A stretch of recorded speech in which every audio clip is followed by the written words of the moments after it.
Imagine, if you will, a city rising from the mist of an ancient lake. The morning sun breaks over distant mountains, casting golden light across waters that stretch in every direction like a mirror reflecting the sky. And there, in the center of this vast lake, you see something that seems impossible. A city. Not on the shore, but in the middle of the water itself. Towers and pyramids emerge from the haze, their white limestone walls gleaming in the early light. Causeways stretch like ribbons from the city to the distant shores, carrying streams of people even at this early hour. Canoes glide silently through channels between buildings, their paddlers going about the morning's business as fish leap in the clearer waters near the reeds.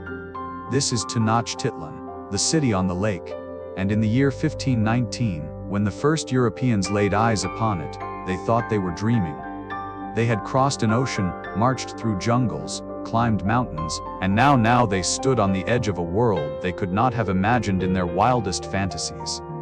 One of those men would later write that the soldiers asked themselves if they were seeing things. The great towers and temples and buildings rising from the water seemed like the enchanted scenes from the Book of Amadis. Some even wondered if it was all a dream, but it was no dream. Tenochtitlan was real. A city of perhaps 200,000 souls, making it one of the largest cities on Earth at that time. Larger than London, larger than Paris, larger than any city the Spanish had ever seen in their homeland. And at the heart of this impossible city stood the Great Pyramid Temple, its summit reaching toward the heavens, where priests performed rituals that connected the world of the living to the world of the gods. Where the sun itself, according to Aztec belief, was kept alive through offerings of the most precious substance in the universe, human blood.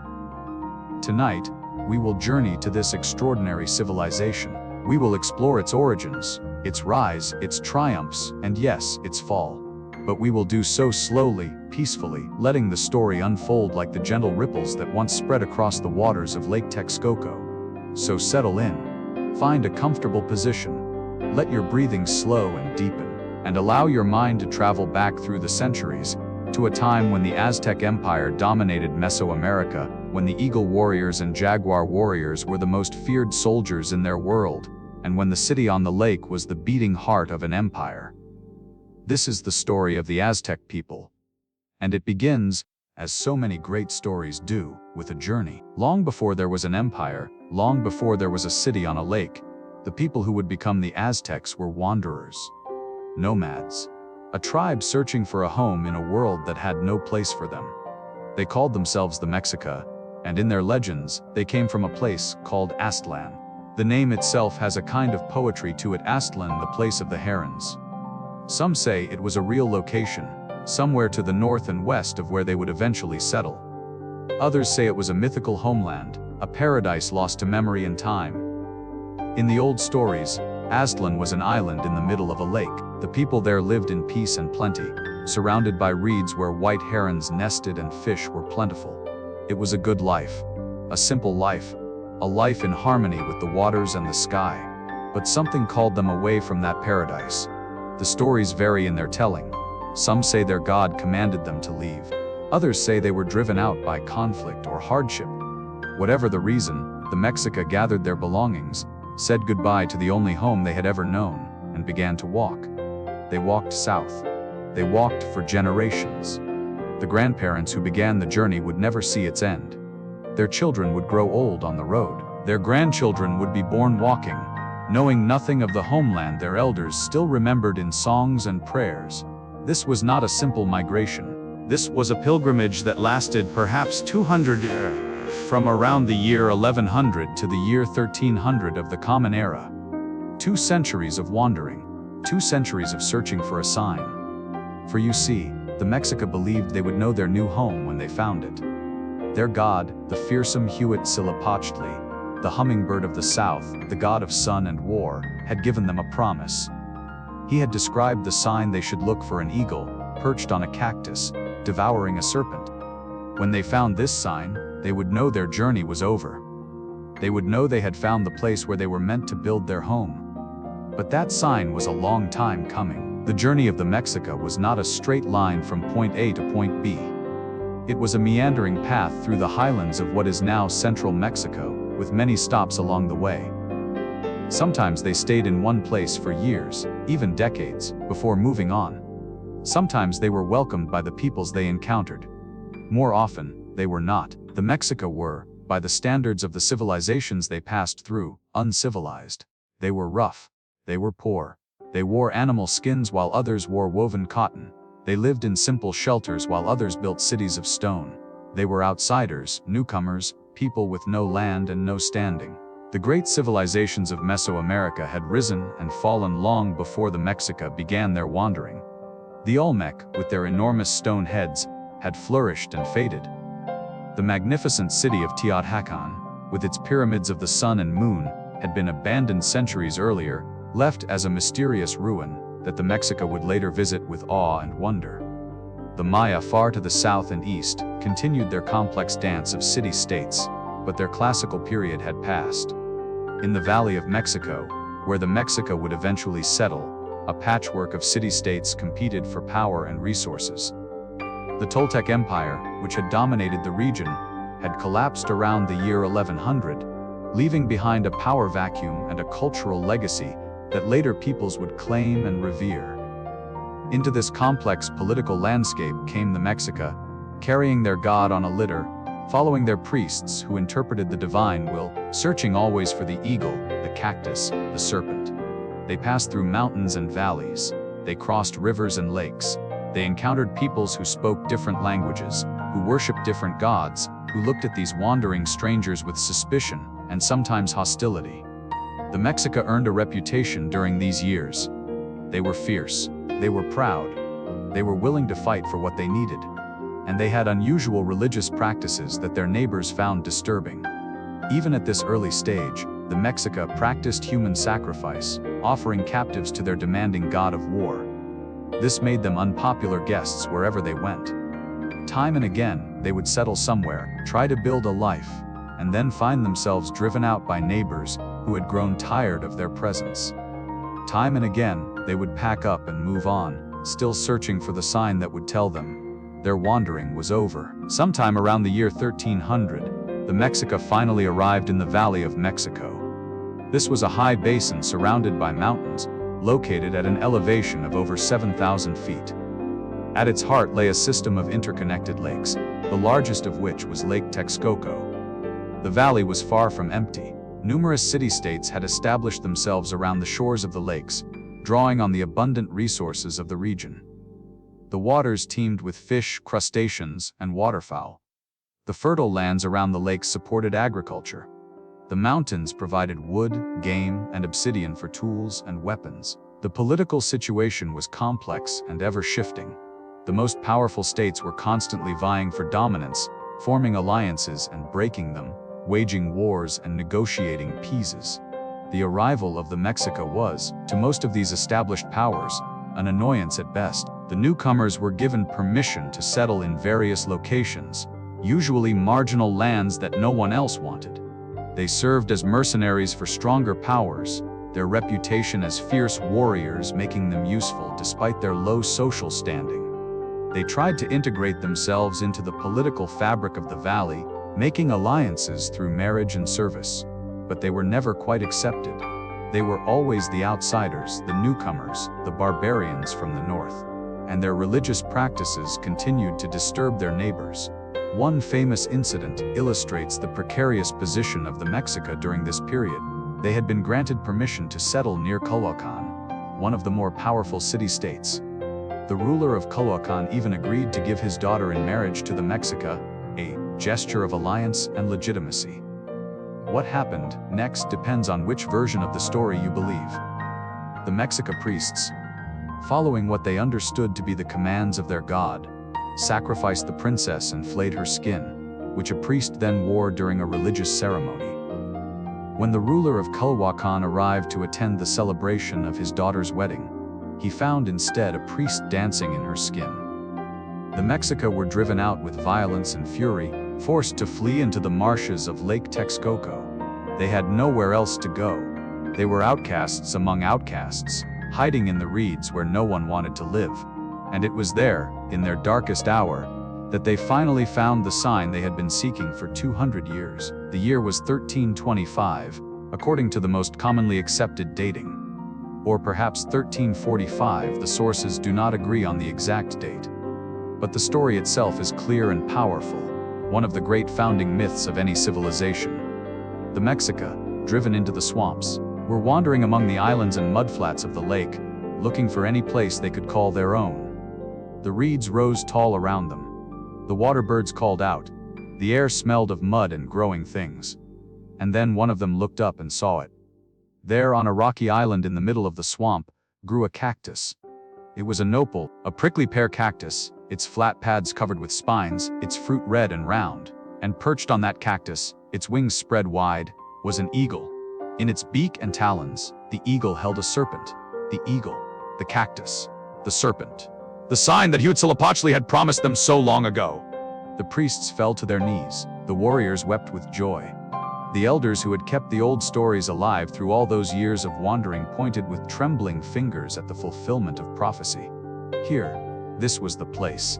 This unpromising island in a swamp, this muddy rock that no one else wanted, this was where they would build their home. They called it Tenochtitlan, which probably means place of the prickly pear cactus.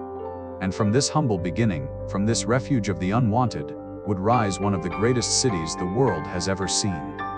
That eagle, that cactus, that serpent, you can still see them today. They form the central image of the Mexican flag, a direct connection across 700 years to that moment when a wandering people finally found their home. But finding the sign was only the beginning. The hard work of building a civilization was still to come. The island the Mexica had chosen was far from ideal. It was small, rocky, and surrounded by swampy waters. It had little fresh water of its own. It had almost no agricultural land. It was, by any practical measure, a terrible place to build a city. But the Mexica made it work. In the early years, they lived simply. They caught fish from the lake. They hunted the waterfowl that flocked to the marshes. They gathered the eggs of water birds from nests hidden in the reeds. They ate water insects and the protein-rich spirulina algae that grew in the brackish sections of the lake. They made what they could from what they had. They built simple structures of reeds and mud. They laid out a basic plan for their settlement, oriented to the 4 cardinal directions in accordance with their religious beliefs. At the center, they built a simple temple to Huitzilopochtli, their patron god who had led them to this place. They were still poor. They were still despised by their neighbors. But they were home. The Mexica understood that to survive, they needed to be useful to the powerful city-states around the lake. They hired themselves out as mercenaries, fighting in the wars between their neighbors. They were good at war, the Mexica. It was perhaps the one thing everyone agreed upon.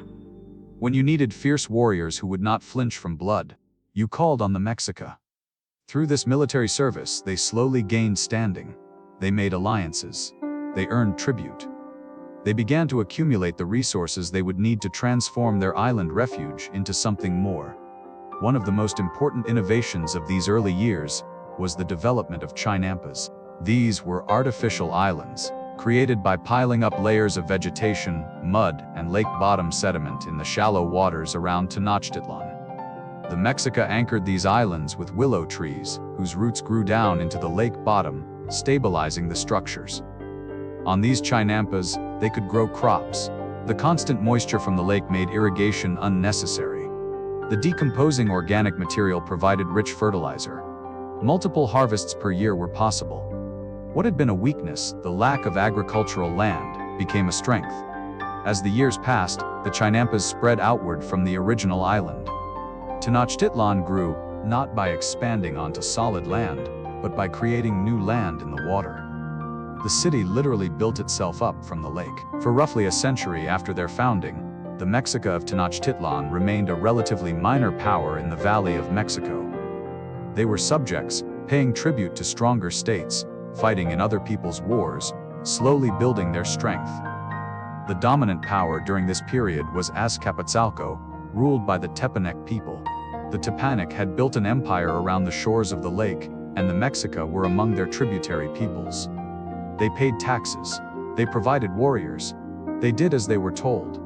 But they were learning. They were watching how an empire worked, how tribute was collected, how power was exercised. They were adapting the religious and cultural practices of the more sophisticated peoples around them, incorporating elements of Toltec heritage that gave their emerging civilization legitimacy and depth.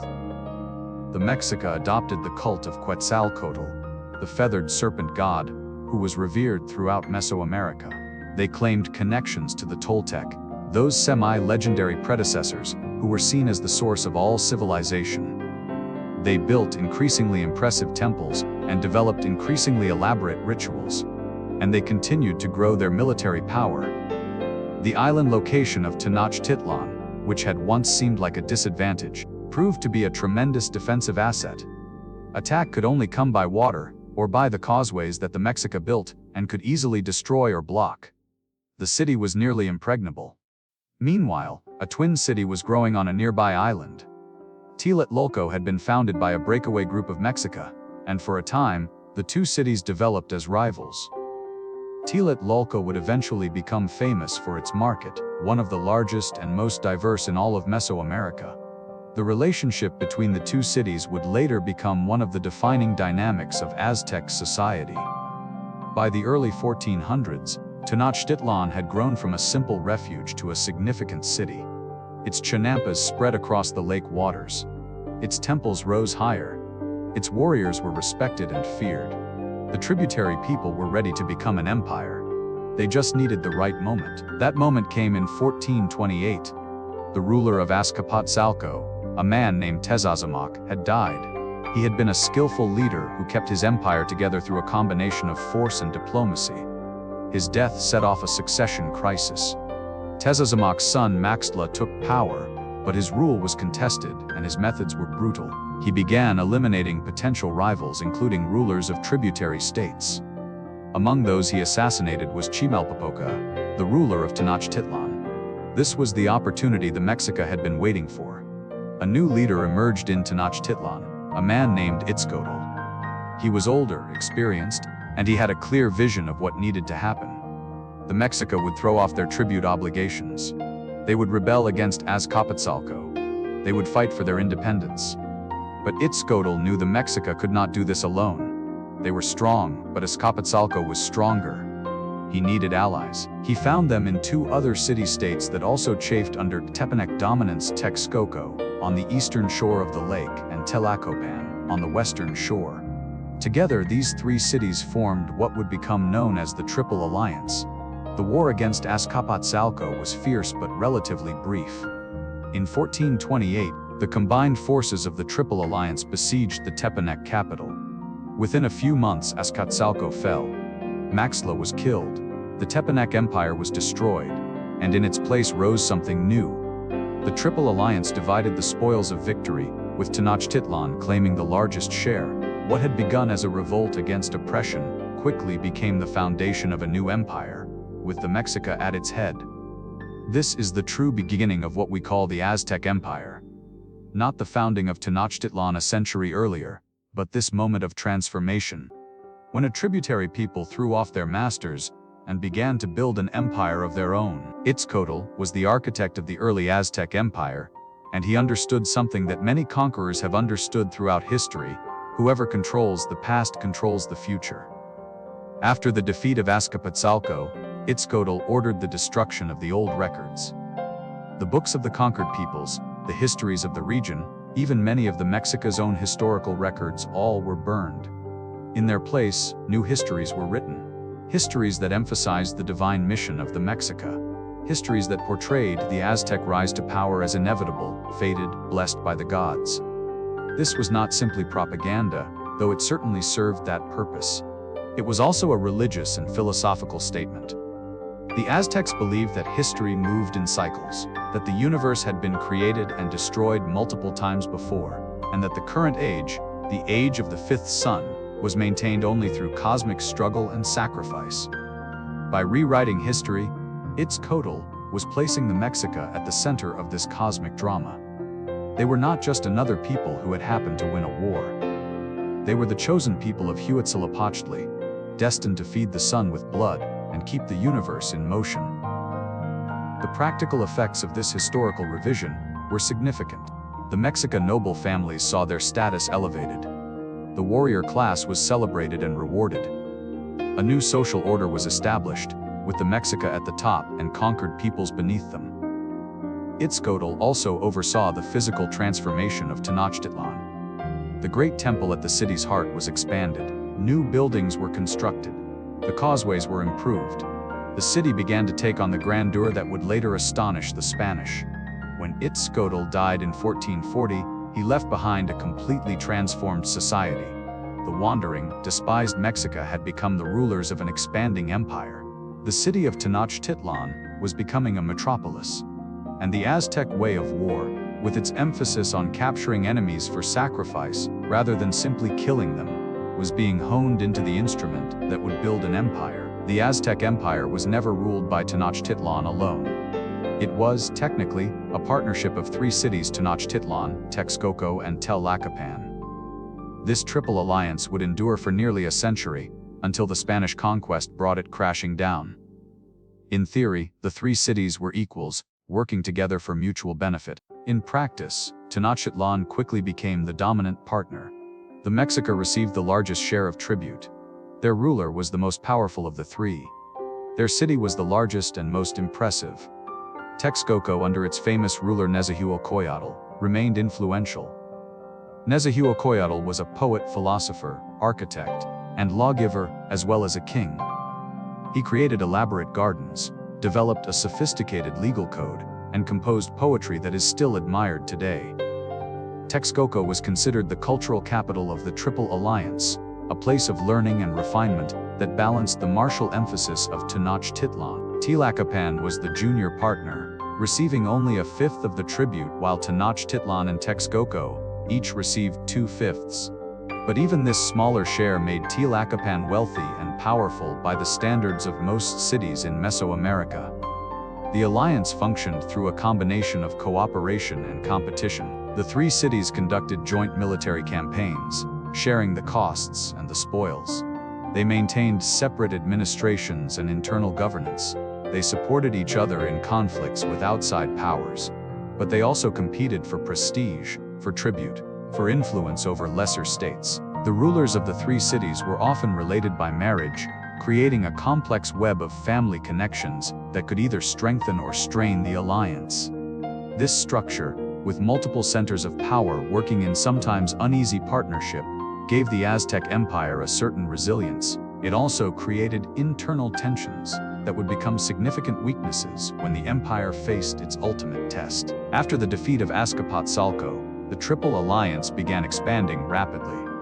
Itzcoatl's successor, Moctezuma I, who ruled from 1440 to 1469, transformed a regional power into a true empire. Moctezuma I was a brilliant military commander and a shrewd political leader. Under his rule, Aztec armies marched in every direction, conquering city after city, incorporating territory after territory into their tribute network. The pattern of conquest was usually similar. The Aztecs would send ambassadors to a city, demanding submission and tribute. If the city agreed, it would be incorporated peacefully into the empire, its ruler often left in place as a local governor. If the city refused, war would follow. Aztec warfare was fearsome but followed strict conventions.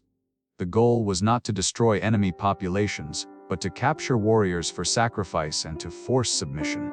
Battles often began with individual combat between champions, followed by general engagement. The most skilled warriors sought to capture enemies alive, which was more difficult than simply killing them. Defeated cities were required to pay regular tribute, which might include food, cloth, precious goods, and human beings for sacrifice. The tribute was recorded in detailed pictographic documents, specifying exactly what each subject city owed and when. The empire expanded first to the south and east, into the rich agricultural lands beyond the Valley of Mexico. The conquest of the region around Oaxaca brought access to cochineal, the insect that produced valuable red dye. The conquest of areas along the Gulf Coast brought access to tropical products, cacao, rubber, exotic feathers, and jaguar skins. To the north and west, expansion was more difficult. The peoples there were less settled, more nomadic, less susceptible to the Aztec pattern of conquering cities and extracting tribute. The empire's boundaries in those directions would always remain more fluid. Under Moctezuma I, the basic structure of the Aztec tribute empire was established. It was not a centralized state in the modern sense. Conquered peoples retained their own rulers, their own customs, their own identities. What the Aztecs demanded was submission, tribute, and warriors when called upon. As the empire grew, so did its capital. Tenochtitlan was transformed from a significant city into one of the wonders of the world. And at its heart stood the greatest wonder of all, the Templo Mayor, the Great Temple. The Great Temple was not a single structure, but rather a series of temples built one over another, each new ruler adding to and enlarging the work of his predecessors. The outer shell that the Spanish would eventually see had been constructed over the remains of 6 earlier temples, like the rings of a great tree marking the growth of Aztec power. The temple was a twin pyramid, dedicated to 2 gods. On the south side was the shrine of Huitzilopochtli, the god of sun and war, the patron deity of the Mexica. His shrine was painted red, the color of blood. On the north side was the shrine of Tlaloc, the ancient god of rain and agriculture, whose worship predated the Aztecs by centuries. His shrine was painted blue, the color of water. This pairing was deeply symbolic. Sun and rain, war and agriculture, death and life. The 2 forces that sustained Aztec civilization were represented together at the heart of their capital. The temple rose in 4 or 5 great tiers, depending on its phase of construction. Steep staircases led up the front face to the shrines at the summit. At the base of the Huitzilopochtli staircase lay a massive round stone carved with the image of Coyolxauhqui, the moon goddess who, according to myth, had been killed by Huitzilopochtli at the moment of his birth. The Great Temple was the center of Aztec religious life. Here the most important rituals were performed. Here the most significant sacrifices were offered. Here the cosmic drama of keeping the 5th sun alive was enacted again and again. Modern archaeology has revealed much about the Great Temple.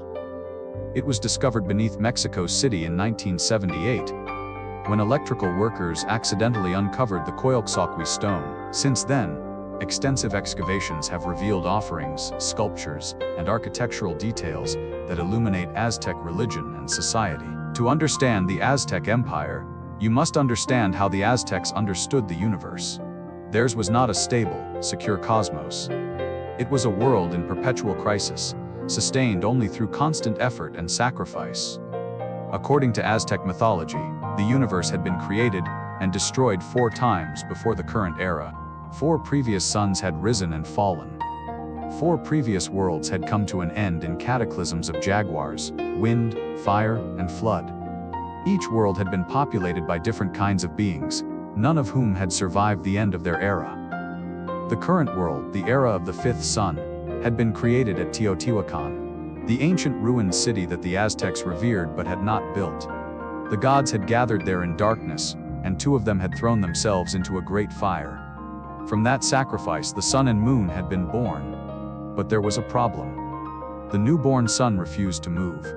It hung on the horizon, motionless, and the world remained in twilight. Only when the other gods sacrificed themselves, offering their blood and hearts, did the sun begin its journey across the sky.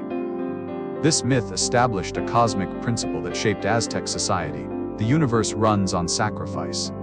The sun needs blood to maintain its movement. The gods had given their lives to set it in motion, now humans must continue the offering. This was not seen as cruel or arbitrary by the Aztecs. It was seen as the fundamental nature of reality. The universe was engaged in a great cycle of death and rebirth, of giving and receiving, of sacrifice and renewal. Humans had been created precisely to fulfill this cosmic obligation. The Aztecs believed they had been chosen for this task.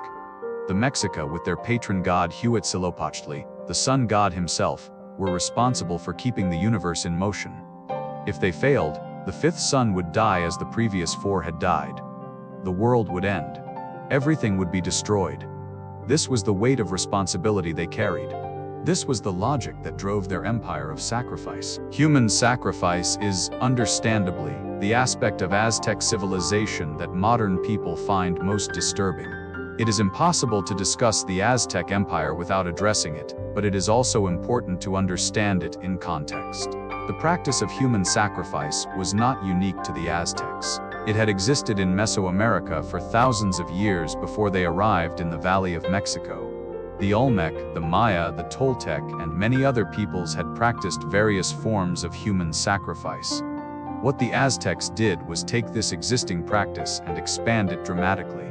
The primary form of sacrifice involved removing the heart of a living victim, usually a captive taken in war. The victim would be led up the steep stairs of the temple pyramid. At the summit, priests would stretch them over a curved stone, holding their limbs. A priest would cut open the chest with a knife of obsidian or flint, reach in, and pull out the still beating heart. The heart would be offered to the gods, usually placed in a stone vessel. The body would be rolled down the temple steps. Other forms of sacrifice existed as well. Some victims were killed by arrows. Some were drowned. Some were burned. Children were sometimes sacrificed to the rain god Tlaloc, their tears thought to bring rain. The scale of Aztec sacrifice has been debated by scholars. Some Spanish sources claim tens of thousands were sacrificed at single ceremonies, but many modern historians consider these figures exaggerated. What seems clear is that sacrifice was a regular occurrence, probably involving hundreds to thousands of victims per year, with larger numbers at major festivals and temple dedications. Most sacrificial victims were war captives, which helps explain the Aztec approach to warfare. Killing enemies on the battlefield was less valued than capturing them alive. The greatest warriors were those who brought back the most captives for sacrifice. This created a self-reinforcing cycle. The gods demanded sacrifice. Sacrifice required captives. Captives required war. Victory in war proved the favor of the gods. And so the cycle continued. One of the most distinctive aspects of Aztec warfare was the institution known as the Flower Wars. These were arranged battles between the Triple Alliance and certain enemy states, fought not for conquest, but specifically to obtain captives for sacrifice. The name Flower Wars came from the Aztec term for a warrior who died in battle or sacrifice. Such a death was seen as beautiful, like a flower. The wars themselves were called Xochiayotl, which can be translated as Flowery War or War of Flowers. The main opponents in the Flower Wars were the cities of Tlaxcala, Huixotzinco, and Cholula, states that the Aztec Empire had been unable to conquer. Rather than continuous warfare aimed at conquest, the two sides agreed to periodic battles at specified times and places. These battles followed strict rules. The fighting was limited in scope.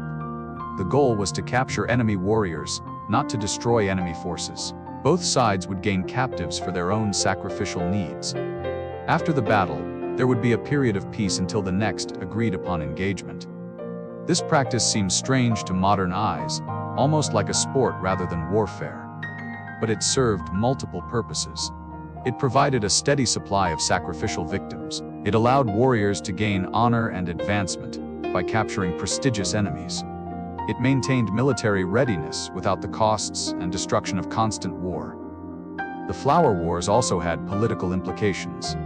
By keeping certain enemies independent, but locked in this ritual relationship, the Aztecs maintained a source of worthy opponents. A captive from Tlaxcala was more prestigious than a captive from a weak, easily conquered state. This system would have devastating consequences when the Spanish arrived. The people of Tlaxcala, after generations of Flower Wars, had no love for the Aztecs. They would become crucial allies of the Spanish in their conquest of Tenochtitlan. Religion permeated every aspect of Aztec society, and the priests who conducted religious rituals held enormous power. They formed a distinct class, separate from the warriors and nobility, with their own hierarchies, training, and responsibilities.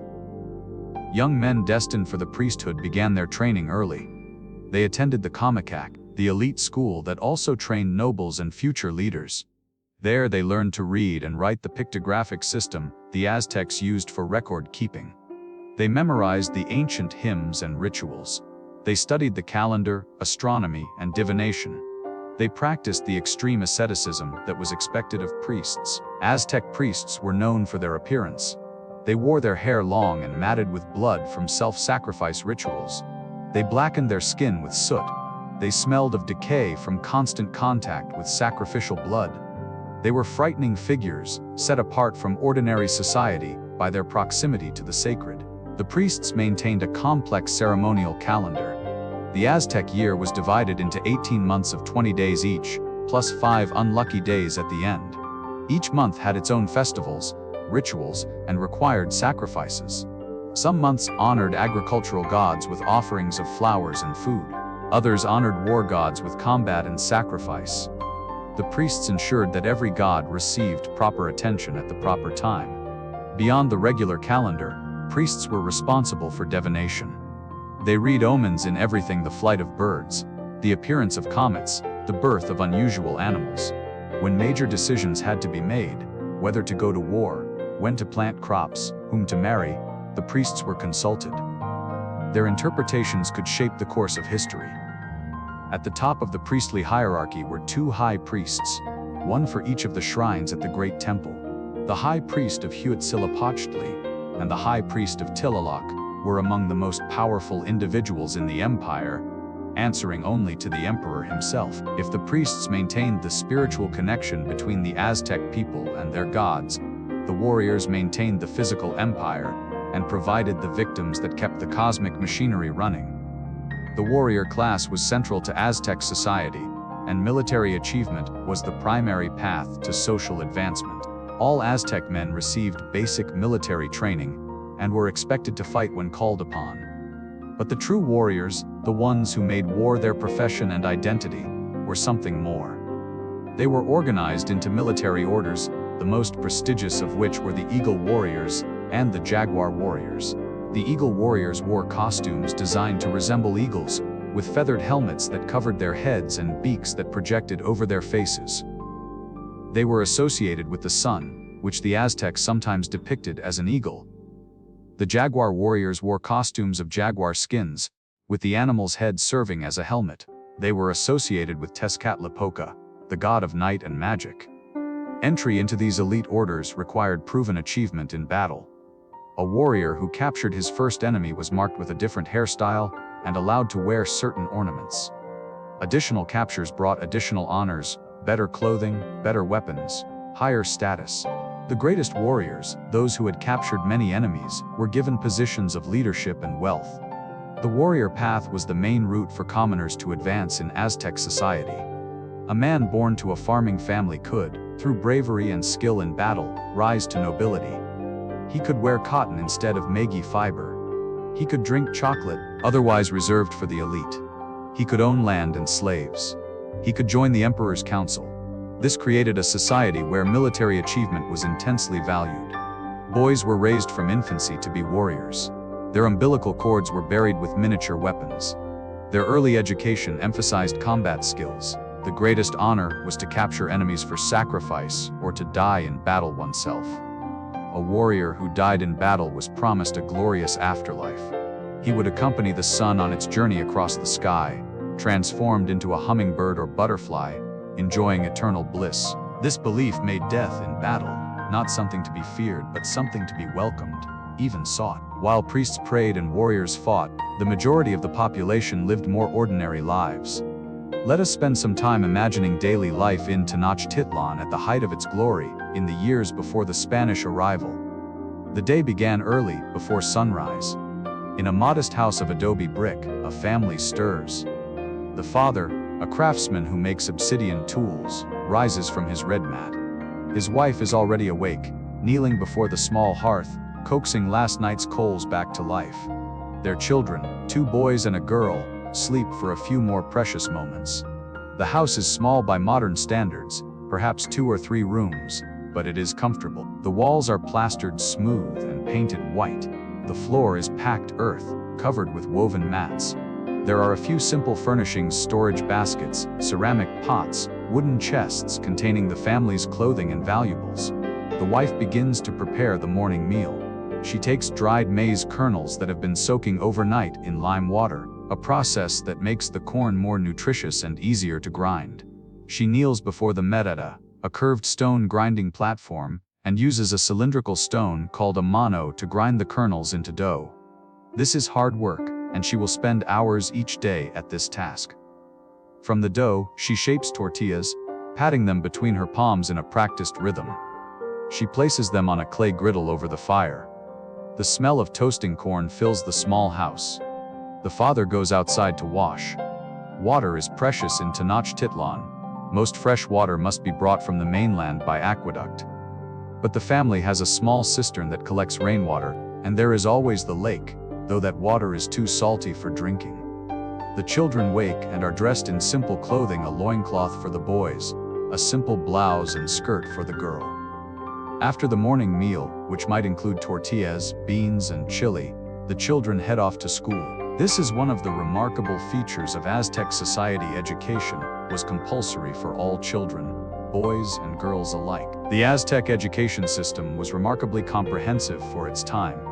All children attended school, though the type of school varied according to social class and intended future. Commoner children attended the Tolpachkali, the House of Youth.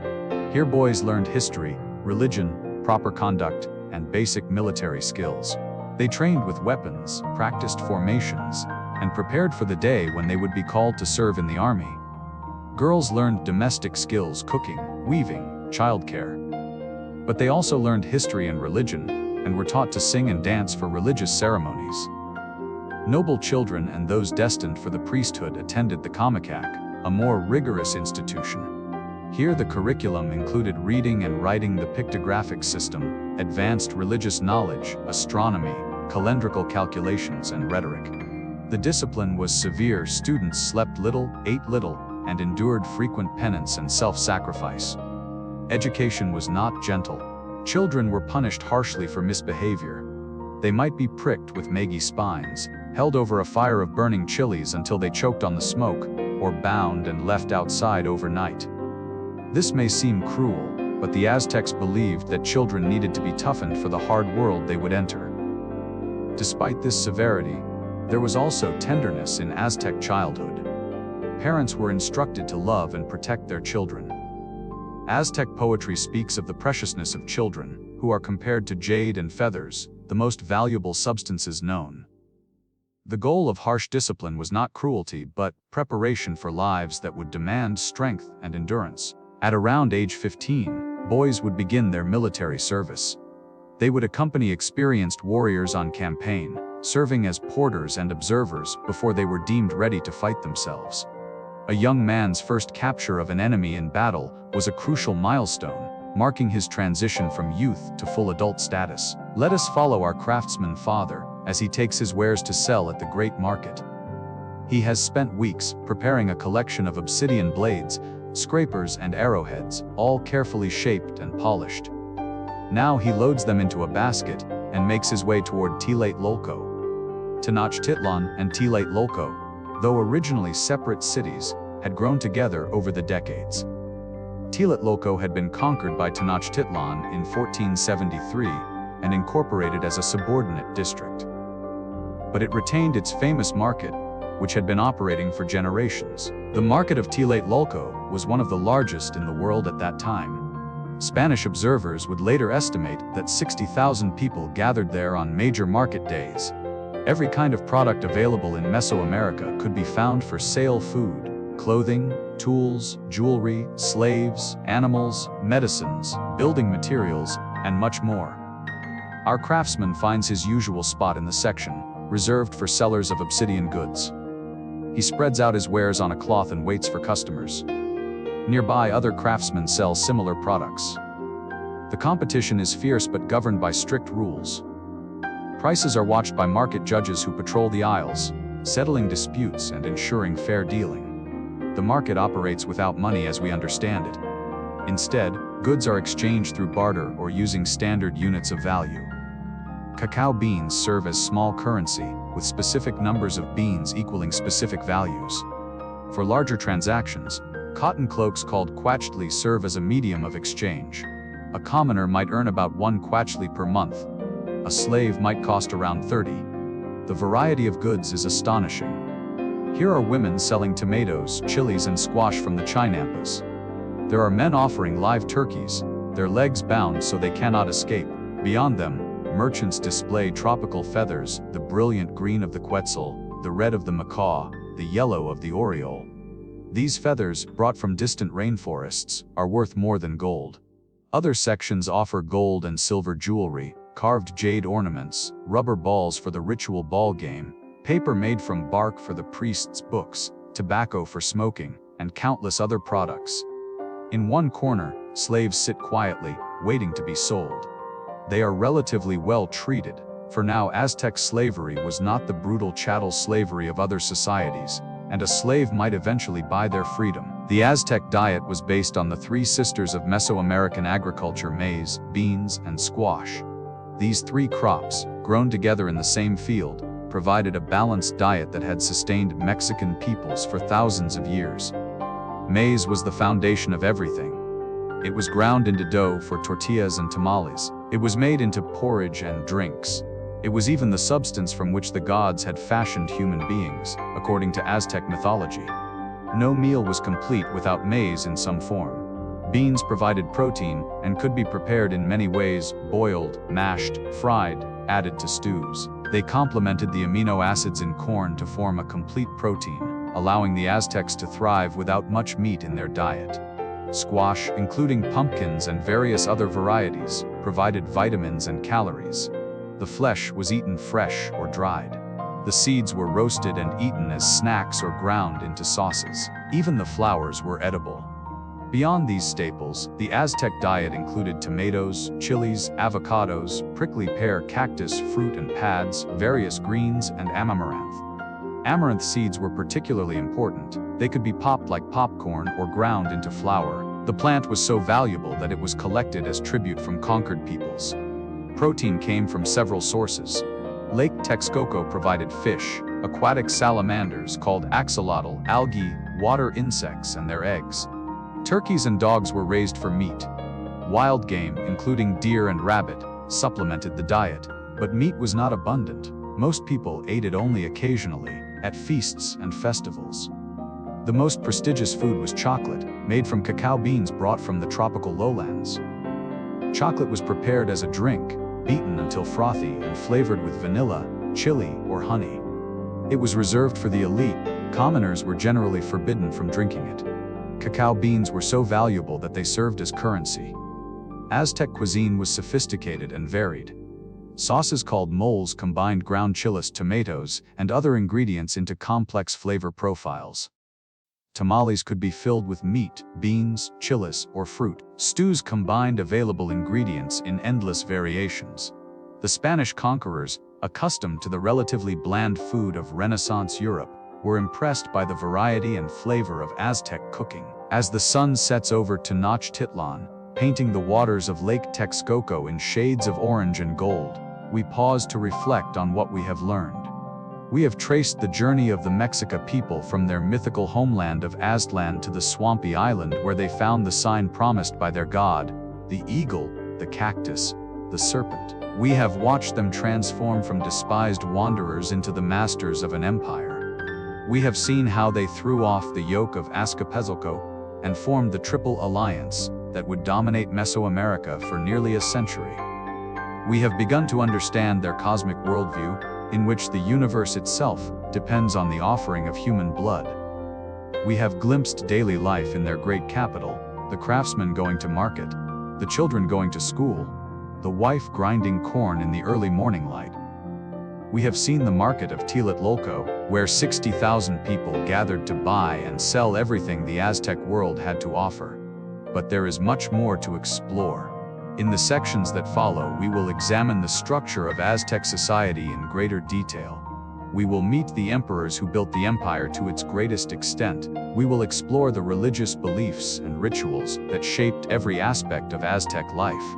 And eventually, we will come to the fateful year of 1519, when strangers appeared on the coast, speaking an unknown language, wearing metal armor, riding animals that no one in Mesoamerica had ever seen. We will witness the meeting of two worlds and the end of an empire. But for now, rest. Let the sounds of ancient Tenochtitlan fade around you, the calls of merchants, the songs of priests, the lap of water against the canoes. Let the Great Pyramid rise in your imagination, its twin shrines catching the last light of day. Sleep now, and dream of the city on the lake. Welcome back to our journey through the Aztec world. In the first part of our story, we trace the long migration of the Mexica people from their mythical homeland to the founding of Tenochtitlan on an island in Lake Texcoco. We witnessed their transformation from despised refugees into the dominant power of Mesoamerica. Now we will explore the Aztec Empire at its height. We will examine how society was organized, from the emperor at the top to the slaves at the bottom. We will meet the rulers who expanded Aztec power to its greatest extent. And we will delve deeper into the religious beliefs and practices that gave meaning to every aspect of Aztec life. So settle in once more. Find a comfortable position. Let the world around you grow quiet. And let us return to the city on the lake. Aztec society was highly stratified, with clear divisions between different classes of people. Movement between classes was possible, particularly through military achievement, but the basic structure was understood by all. At the apex of society stood the Tenochtitlan, the speaker or ruler. In Tenochtitlan, this was the person we often call the Aztec Emperor, though his powers were somewhat different from what that European title might suggest. The Tenochtitlan was chosen from a pool of eligible nobles by a council of elders and high officials. He was not simply a political leader, but a semi-divine figure, the representative of the gods on earth. Below the Tenochtitlan were the Pipiltin, the nobility. These were descendants of former rulers, high officials, and others who had earned noble status through achievement. The Pipiltin owned land, held government positions, received tribute, and enjoyed privileges forbidden to commoners. They wore cotton clothing, drank chocolate, lived in multi-story houses, and could have multiple wives. The great mass of the population belonged to the Mesueltan, the commoners. These were farmers, craftsmen, traders, and laborers who formed the backbone of Aztec society. They were organized into calpulli, neighborhood groups that functioned as extended family networks. Each calpulli had its own land, its own temple, its own schools, and its own obligations to the state. Commoners could not wear cotton or feathers except in specific ceremonial contexts. They could not drink chocolate or pulque, the fermented Maggi drink, except at certain festivals. They were required to provide labor service to the state, working on construction projects, maintaining roads and causeways, and serving as porters for the army. Below the commoners were the Mayak, tenant farmers who worked land belonging to nobles, but were not members of any calpulli. They were bound to the land, somewhat like medieval European serfs. If the land was sold or given away, the Mayak went with it. At the bottom of the social order were the Tlacopan, the slaves. Aztec slavery was quite different from the chattel slavery of the American South, or the Caribbean. Slaves retained legal rights. They could own property, marry free people, and buy their freedom. The children of slaves were born free. Most slaves were people who had sold themselves into slavery to pay debts, or who had been enslaved as punishment for crimes. Some were captives from war who had not been sacrificed. The Tlacopan of Tenochtitlan was the most powerful person in Mesoamerica. His authority was nearly absolute in matters of war, religion, and justice. But his power came with heavy responsibilities. The word Tlacopan means he who speaks, and speaking was indeed a crucial royal function. The Tlacopan spoke to the gods on behalf of his people. He spoke the words that sent armies to war. He spoke judgments that decided life and death. His words had the power to shape reality. The selection of a new Tlacopan was a complex process. When a ruler died, a council of nobles, including the rulers of Texcoco and Tlacopan, would meet to choose his successor. The new ruler was usually a brother or nephew of the deceased, chosen from among those considered most capable. It was not a simple hereditary succession from father to son. The coronation of a new Tlacopan was an elaborate affair involving war, sacrifice, and ceremony. The new ruler was expected to lead a military campaign, capturing enemies who would be sacrificed at his coronation. This demonstrated his martial prowess and ensured divine favor for his reign. Once installed, the Tlacopan lived in a grand palace near the Great Temple. His daily life was governed by elaborate protocol. He was served by hundreds of attendants. He ate alone, hidden from view by a screen. When he spoke, no one looked directly at his face. When he walked, servants swept the ground before him and laid down cloths so his feet would not touch the bare earth. The Tlacopan was expected to be generous, distributing gifts to nobles, warriors, and common people. He was expected to be just, hearing legal cases and rendering verdicts. He was expected to be wise, seeking counsel, but making final decisions alone. He was expected to be brave, leading armies in person when necessary. The burden was heavy. Aztec speeches at coronation ceremonies remind the new ruler that he is now the mother and father of his people, responsible for their welfare. He must carry them on his back like a porter carries his load. He must not rest, must not sleep comfortably, while his people suffer. Let us meet some of the rulers who transformed the Triple Alliance from a regional power into an empire that dominated Mesoamerica. Moctezuma Ith, also known as Moctezuma Ilhuicamina or Moctezuma, who shoots arrows at the sky, ruled from 1440 to 1469. He was perhaps the most significant architect of Aztec expansion. Under Moctezuma I, Aztec armies conquered territories far beyond the Valley of Mexico. He pushed south into Oaxaca and east to the Gulf Coast. He established the tribute system that would fund the empire's grandeur. He enlarged the Great Temple and improved the infrastructure of Tenochtitlan. Moctezuma I also dealt with one of the great crises of Aztec history. In the 1450s, a series of natural disasters, frost, drought, locusts, and famine. People starved. Some sold themselves into slavery just to eat. The situation became so desperate that the rulers of the Triple Alliance sent missions to the Gulf Coast to buy or capture people who could be sacrificed to appease the gods. According to Aztec belief, these disasters showed that the gods were displeased. More sacrifices were needed. The Flower Wars, those arranged battles to obtain captives, were expanded. The temple was enlarged again, consecrated with mass sacrifices. Eventually, the rains returned, the harvests improved, and the crisis passed. But the memory of those hungry years shaped Aztec policy for generations. After Moctezuma I came Axayacatl, who ruled from 1469 to 1481. His reign saw the conquest of Tlatelolco, which had attempted to assert independence from Tenochtitlan. The market city was incorporated as a subject district, though it retained its famous marketplace. Axayacatl also fought a catastrophic war against the Tarascans to the west. The Aztecs were badly defeated, losing thousands of warriors. This defeat set the western limits of the empire. The Tarascans would remain unconquered until the Spanish arrived. The ruler who brought the Aztec Empire to its greatest territorial extent was Ahuetzotl, who reigned from 1486 to 1502. His name means water monster, referring to a mythical creature that dragged victims to their death in the water. It was an appropriate name for a ruler whose reign was marked by military conquest and spectacular sacrifice. Under Ahuetzotl, Aztec armies marched farther than ever before. They conquered territories along the Pacific coast of Guatemala. They pushed into Honduras. They brought under tribute regions that had never before acknowledged Aztec power. The empire reached its maximum size, encompassing an area of roughly 200,000 square kilometers and controlling a population of perhaps 5 to 6 million people. Ahuetzotl was also famous for his building projects.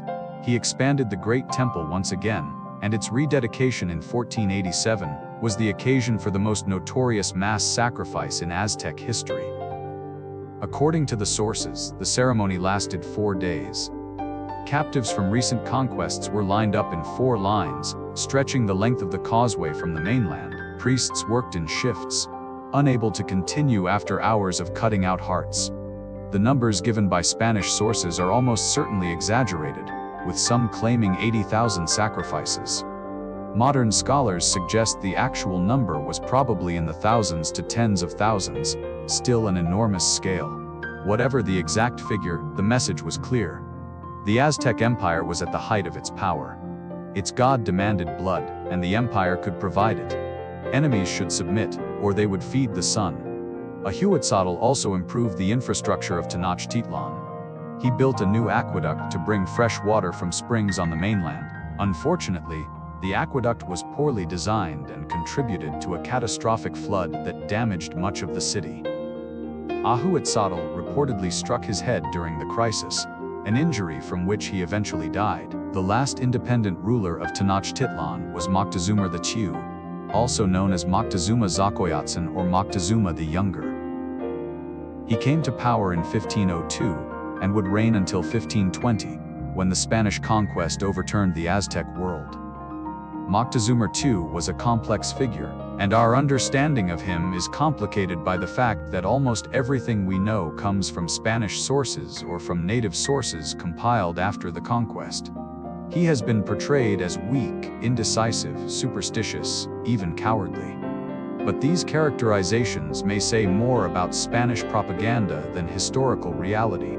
What seems clear is that Moctezuma II was a thoughtful, even philosophical ruler. He had been trained as a priest before becoming Tenochtitlan, which was unusual. He was known for his piety and his attention to religious matters. He expanded the powers of the priestly class and increased the elaboration of temple rituals. Moctezuma II also consolidated the empire internally. His predecessors had conquered widely. He focused on integrating and administering those conquests. He reformed the tribute system, making it more efficient. He increased the power of the central government relative to local rulers. He was, in some ways, an administrator rather than a conqueror. Under his rule, Tenochtitlan reached its greatest splendor. The city may have had 200,000 inhabitants, making it one of the largest cities on earth. Its markets, temples, palaces, and gardens amazed all who saw them. The empire seemed secure, its power unquestionable, but troubling omens began to appear. A comet blazed across the sky. The great temple caught fire from no apparent cause.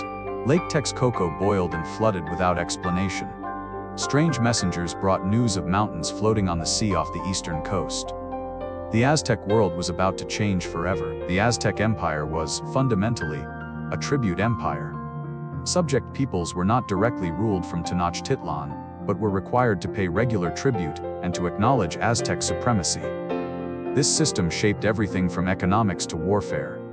The tribute was recorded in detailed documents, some of which survive to this day. The Codex Mendoza, compiled for the Spanish shortly after the conquest, provides a comprehensive overview of what each conquered province owed. The variety of goods was extraordinary. From the highlands came cotton mantles, warrior costumes, feathers, cacao beans, gold dust, jade beads, and precious stones. From the tropical lowlands came rubber balls, jaguar skins, tropical birds with brilliant plumage, and cochineal insects for red dye. From the coast came salt, shells, and fish. From everywhere came food: maize, beans, amaranth, honey, and chilies. Human tribute was also demanded. Some provinces provided warriors for Aztec armies. Some provided workers for construction projects. Some provided sacrificial victims. The human cost of the tribute system was enormous. The tribute served multiple purposes. It enriched the Aztec elite, who received shares according to their rank. It funded the endless construction projects that transformed Tenochtitlan. It provided raw materials for the craftsmen who produced luxury goods. It supported the army that enforced the system. But the tribute system also created resentments. Conquered peoples did not become Aztecs. They remained distinct, ruled by their own leaders, but subordinate to Tenochtitlan. They had no reason to love their overlords. They had every reason to resent the constant drain of wealth and people. When the Spanish arrived, they found many potential allies among peoples eager to throw off Aztec domination. The tribute empire contained the seeds of its own destruction. Not all Aztec economic activity was tribute extraction. A sophisticated merchant class, known as Pachteca, conducted long-distance trade that extended far beyond the empire's borders. The Pachteca were a distinct and fascinating group within Aztec society. They occupied an ambiguous position. Technically commoners, they were wealthy and powerful enough to rival nobles. They had their own gods, their own ceremonies, their own exclusive neighborhoods in Tenochtitlan and Tlatelolco. They married within their class and passed their profession to their children. The goods the Pachteca traded were primarily luxury items: tropical feathers, precious stones, gold, jaguar skins, and cacao. They traveled in armed caravans across hundreds of miles through hostile territory to obtain these goods. The dangers were real. Merchants sometimes died on the road, killed by bandits or hostile peoples. But the Pachteca were not merely traders. They also served as spies and diplomatic agents for the empire. When they entered new territory, they observed defenses, assessed wealth, and noted political divisions. Their reports helped Aztec rulers decide where to direct military campaigns. The position of the Pochteca was deliberately humble in public. They were forbidden from displaying their wealth openly. They left for trading expeditions at night, secretly. When they returned, laden with riches, they came in quietly and distributed their goods discreetly. This modesty was partly protection against jealousy, partly a cultural value that emphasized restraint. Yet their importance was unmistakable. Major feasts and sacrifices were sponsored by merchant associations. Temples were built with their wealth. And in times of conflict, the killing or robbing of Pochteca was considered grounds for war. Officially, they were commoners. Effectively, they were a power in their own right. Tenochtitlan was not just a political capital, it was a center of production. Thousands of craftsmen worked in the city, producing goods that were used locally and traded throughout the empire. Featherworkers were among the most skilled and valued artisans. They created elaborate mosaics from tiny feathers, producing capes, headdresses, shields, and fans of stunning beauty. The feathers came from tropical birds, quetzals, cotingas, trogons, and parrots. Each feather was selected for color and quality, then glued onto a backing to create images of gods, animals, and geometric patterns. The featherwork was so fine that the Spanish at first mistook it for painting. One of the treasures Moctezuma sent to Cortés was a great feather headdress, possibly the one that survives today in Vienna. Its brilliant green quetzal feathers and blue cotinga feathers shimmer with a beauty that photographs cannot capture. Gold workers and silversmiths produced jewelry and ornaments using sophisticated techniques including lost wax casting. They created intricate pieces, bells, lip plugs, ear ornaments, and necklaces. The Spanish, whose primary interest was in precious metals, melted down most of what they found, but descriptions and a few surviving pieces show a highly developed artistic tradition. Stone carvers worked in jade, obsidian, turquoise, and rock crystal. They produced everything from simple tools to elaborate sculptures that served religious functions. The Great Stone Calendar, often called the Aztec Sun Stone, was carved during the reign of Axayacatl. It weighs over 20 tons and was probably mounted on a temple platform, where it served as a monument to Aztec cosmology. Other craftsmen produced pottery, textiles, paper, wooden objects, and rubber goods.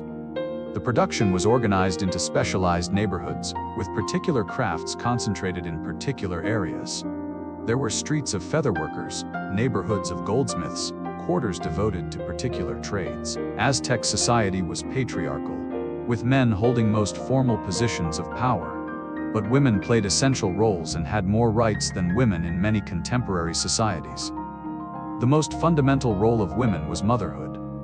Children were considered precious gifts from the gods, and a woman who died in childbirth was honored as a warrior who had died in battle. She would accompany the sun on its journey, just as male warriors did. This comparison of childbirth to warfare shows how highly the culture valued women's reproductive role. Beyond motherhood, women were responsible for the domestic sphere. They ground corn, prepared food, wove cloth, and managed households. These tasks were time-consuming and essential. A woman might spend 6 hours a day just grinding corn for her family's meals. The cloth she wove was not just for family use. It was a form of currency and tribute payment. Women could own property and conduct business in their own names. They could inherit from their parents and pass inheritance to their children. They could sue in court and testify as witnesses. In divorce, they recovered their property and retained custody of their daughters. Some women worked outside the home as merchants, selling in the markets. Others served as midwives, a respected profession that combined medical knowledge with religious ritual. Still others worked as prostitutes, who were tolerated but not respected in Aztec society. Noble women had additional opportunities. They could hold administrative positions and manage estates. Some served as regents for underage rulers. A few exceptional women wielded significant political power, though always behind the formal face of male authority. Women also played important roles in religious life. They served in temples as priestesses, sweeping and tending the sacred fires. They participated in rituals and festivals, dancing and singing to honor the gods. Some forms of sacrifice involved women as victims, particularly in ceremonies honoring female deities. The most powerful woman in the Aztec world was the Cihuacoatl, literally woman's serpent, who served as the highest-ranking official after the Tlatoani. Despite the feminine title, this position was always held by a man. The name referenced an important goddess and indicated the position's religious significance. The life cycle of an Aztec child was marked by elaborate rituals that reflected the society's values and beliefs. Birth itself was a battlefield.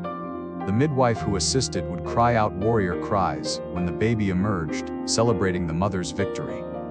If the baby was a boy, she would speak to him of his destiny as a warrior, telling him that his home was not here but on the battlefield, that his purpose was to feed the sun with enemy blood.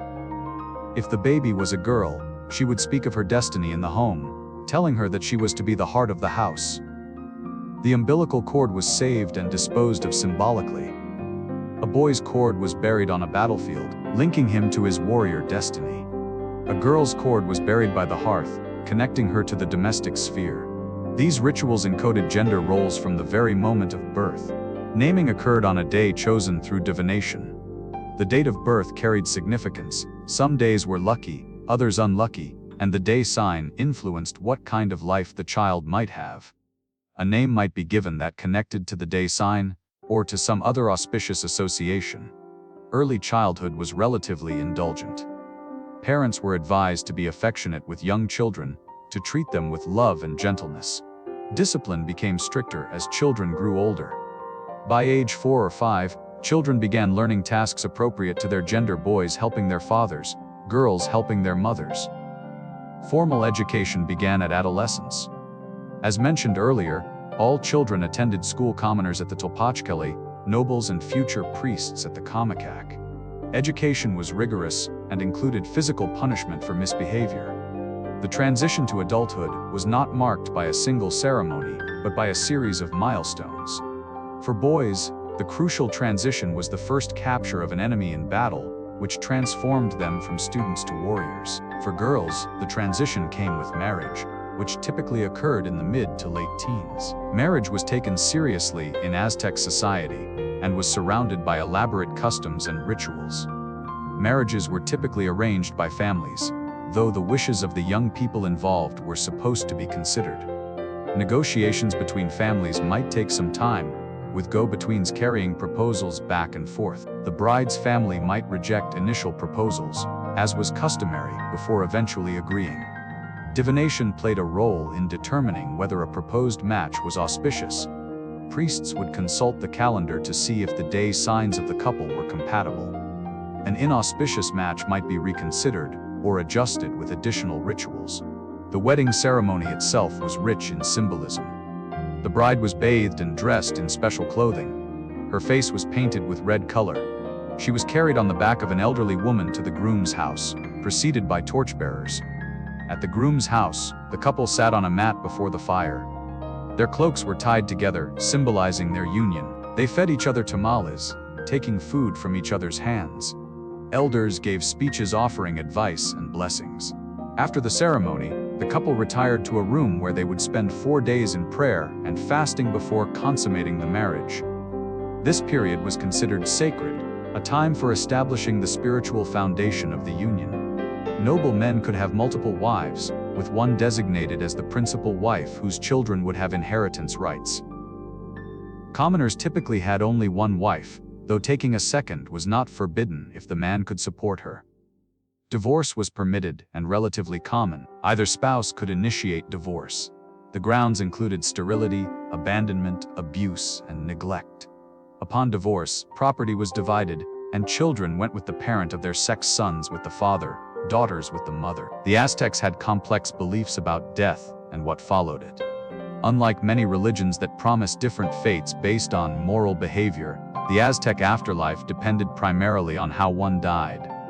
Most people, regardless of how they had lived, went to Mictlan, the underworld ruled by the death god Mictlantecuhtli and his consort Mictlantecuhtli. The journey to Mictlan took 4 years and involved passing through 9 levels, each with its own trials. The dead person needed supplies for this journey, which is why the Aztecs buried their dead with food, tools, and a dog to guide them. The trials of the underworld journey were challenging. The dead had to cross a river with the help of a dog. They had to pass between mountains that crashed together. They had to climb a mountain of obsidian knives. They had to endure wind that cut like knives. After 4 years of traveling, they would finally reach the lowest level of Mictlan, where they would dissolve into nothingness. This sounds bleak, but it was simply the default fate, not a punishment. The Aztecs did not view Mictlan as a place of torment. It was simply where most people went after death, a continuation of existence in another form. Warriors who died in battle had a different fate. They went to the Eastern Paradise, where they accompanied the sun from dawn until noon, transformed into hummingbirds and butterflies. This was a glorious afterlife, a reward for the ultimate sacrifice. Women who died in childbirth went to the Western Paradise, where they accompanied the sun from noon until sunset. They were honored as warriors, their deaths equivalent to death in battle. These spirits could return to Earth at certain times, when they might frighten travelers or steal children. Those who died by drowning, lightning, or certain diseases went to Lalakan, the paradise of the rain god Alalak. This was an evergreen garden where flowers bloomed continuously, and food was always abundant. These deaths were seen as claiming by Tlaloc, who wanted these particular people for his own realm. Infants who died before they had eaten solid food went to a special paradise, where a tree dripped milk for them to drink. They would be reborn when the world renewed itself. Time, for the Aztecs, was not a linear progression but a complex cycle of interlocking patterns. Understanding these patterns was essential for daily life and religious observance. The Aztecs used 2 calendars simultaneously. The first was a solar calendar of 365 days, divided into 18 months of 20 days each, plus 5 unlucky days at the end. This calendar governed agricultural activities and the major religious festivals associated with each month. The second was a ritual calendar of 260 days, formed by the combination of 13 numbers with 20-day signs. Each day had a unique combination that would not repeat for 260 days. This calendar was used for divination, determining the fate of children born on particular days and the auspiciousness of undertaking various activities. The 2 calendars ran simultaneously, like 2 gears of different sizes turning together. A particular combination of solar calendar date and ritual calendar date would not recur for 52 years. This 52-year period was the basic unit of Aztec time, equivalent to what we might call a century. The end of each 52-year cycle was a time of great anxiety. All fires throughout the empire were extinguished. People destroyed their household goods. Pregnant women were hidden away, for fear they would turn into monsters if the world ended. On the crucial night, priests marched to a hill outside Tenochtitlan and watched the sky. When certain stars reached the zenith, confirming that the world would continue, a priest kindled a new fire in the chest cavity of a sacrificed victim. Runners carried this new fire to the great temple, and from there to every home and temple throughout the land. The world had been renewed. The cycle would continue. The sun would rise again. The priests who watched the stars on that anxious night were drawing on centuries of accumulated astronomical knowledge. The Aztecs, building on the observations of earlier Mesoamerican civilizations, had sophisticated understanding of celestial movements. They tracked the movements of the sun, moon, and visible planets with great precision. They knew the Venus cycle, the period of about 584 days between appearances of Venus as the morning star. They incorporated this knowledge into their calendar and their mythology, associating Venus with the god Quetzalcoatl. Solar and lunar eclipses were understood as cosmic battles, moments when the moon attempted to swallow the sun, or when Earth's shadow ate the moon. These were dangerous times requiring special rituals. People would make noise to frighten whatever was attacking the celestial body. Comets and meteors were interpreted as omens, usually bad ones. The appearance of a comet during the reign of Moctezuma II was later seen as a harbinger of the Spanish invasion. Beyond astronomy, Aztec knowledge encompassed mathematics, medicine, and natural history. Their numerical system was vigesimal, based on 20 rather than 10. They had symbols for 1, 2400, and 8000, allowing them to record large numbers for tribute accounts and astronomical calculations. Medicine combined practical knowledge with religious belief. Aztec healers knew hundreds of medicinal plants and could treat many conditions effectively. But they also attributed illness to supernatural causes such as divine anger or sorcery, and their treatments often included prayers, rituals, and offerings alongside physical remedies. The Aztecs were keen observers of the natural world. They classified plants and animals with sophisticated systems. They knew about the life cycles of insects, the habits of animals, the properties of materials. This knowledge was practical, necessary for an agricultural society, but it also reflected a deep engagement with the world around them. The Aztec legal system was sophisticated and surprisingly codified for a society without alphabetic writing. Laws were memorized and passed down orally, enforced by a hierarchy of courts and officials. At the lowest level, each calpulli had elders who settled minor disputes. More serious matters went to courts in each city district. The most serious cases, including those involving nobles, went to the Supreme Court in Tenochtitlan, where the Tlatoani himself might render judgment. The legal code covered what we might call civil matters, property disputes, contracts, inheritance, marriage, and divorce. It also covered criminal matters: theft, murder, adultery, treason, and public drunkenness. Punishments could be severe. Theft was punished by slavery or death, depending on what was stolen and the circumstances. Murder was punishable by death, though payment of compensation to the victim's family was sometimes allowed. Adultery by women was punishable by death for both parties. One of the more unusual features of Aztec law was the treatment of public drunkenness. Drinking was generally forbidden except for the elderly and at certain festivals. A commoner caught drunk in public could be executed for a first offense. Nobles, who were held to higher standards, might be executed for private drunkenness. The severity of these laws reflected Aztec values. Self-control was crucial in a society where war was constant and religion demanded discipline. The harshness of punishments was meant to deter, and drunkenness in particular was seen as threatening social order.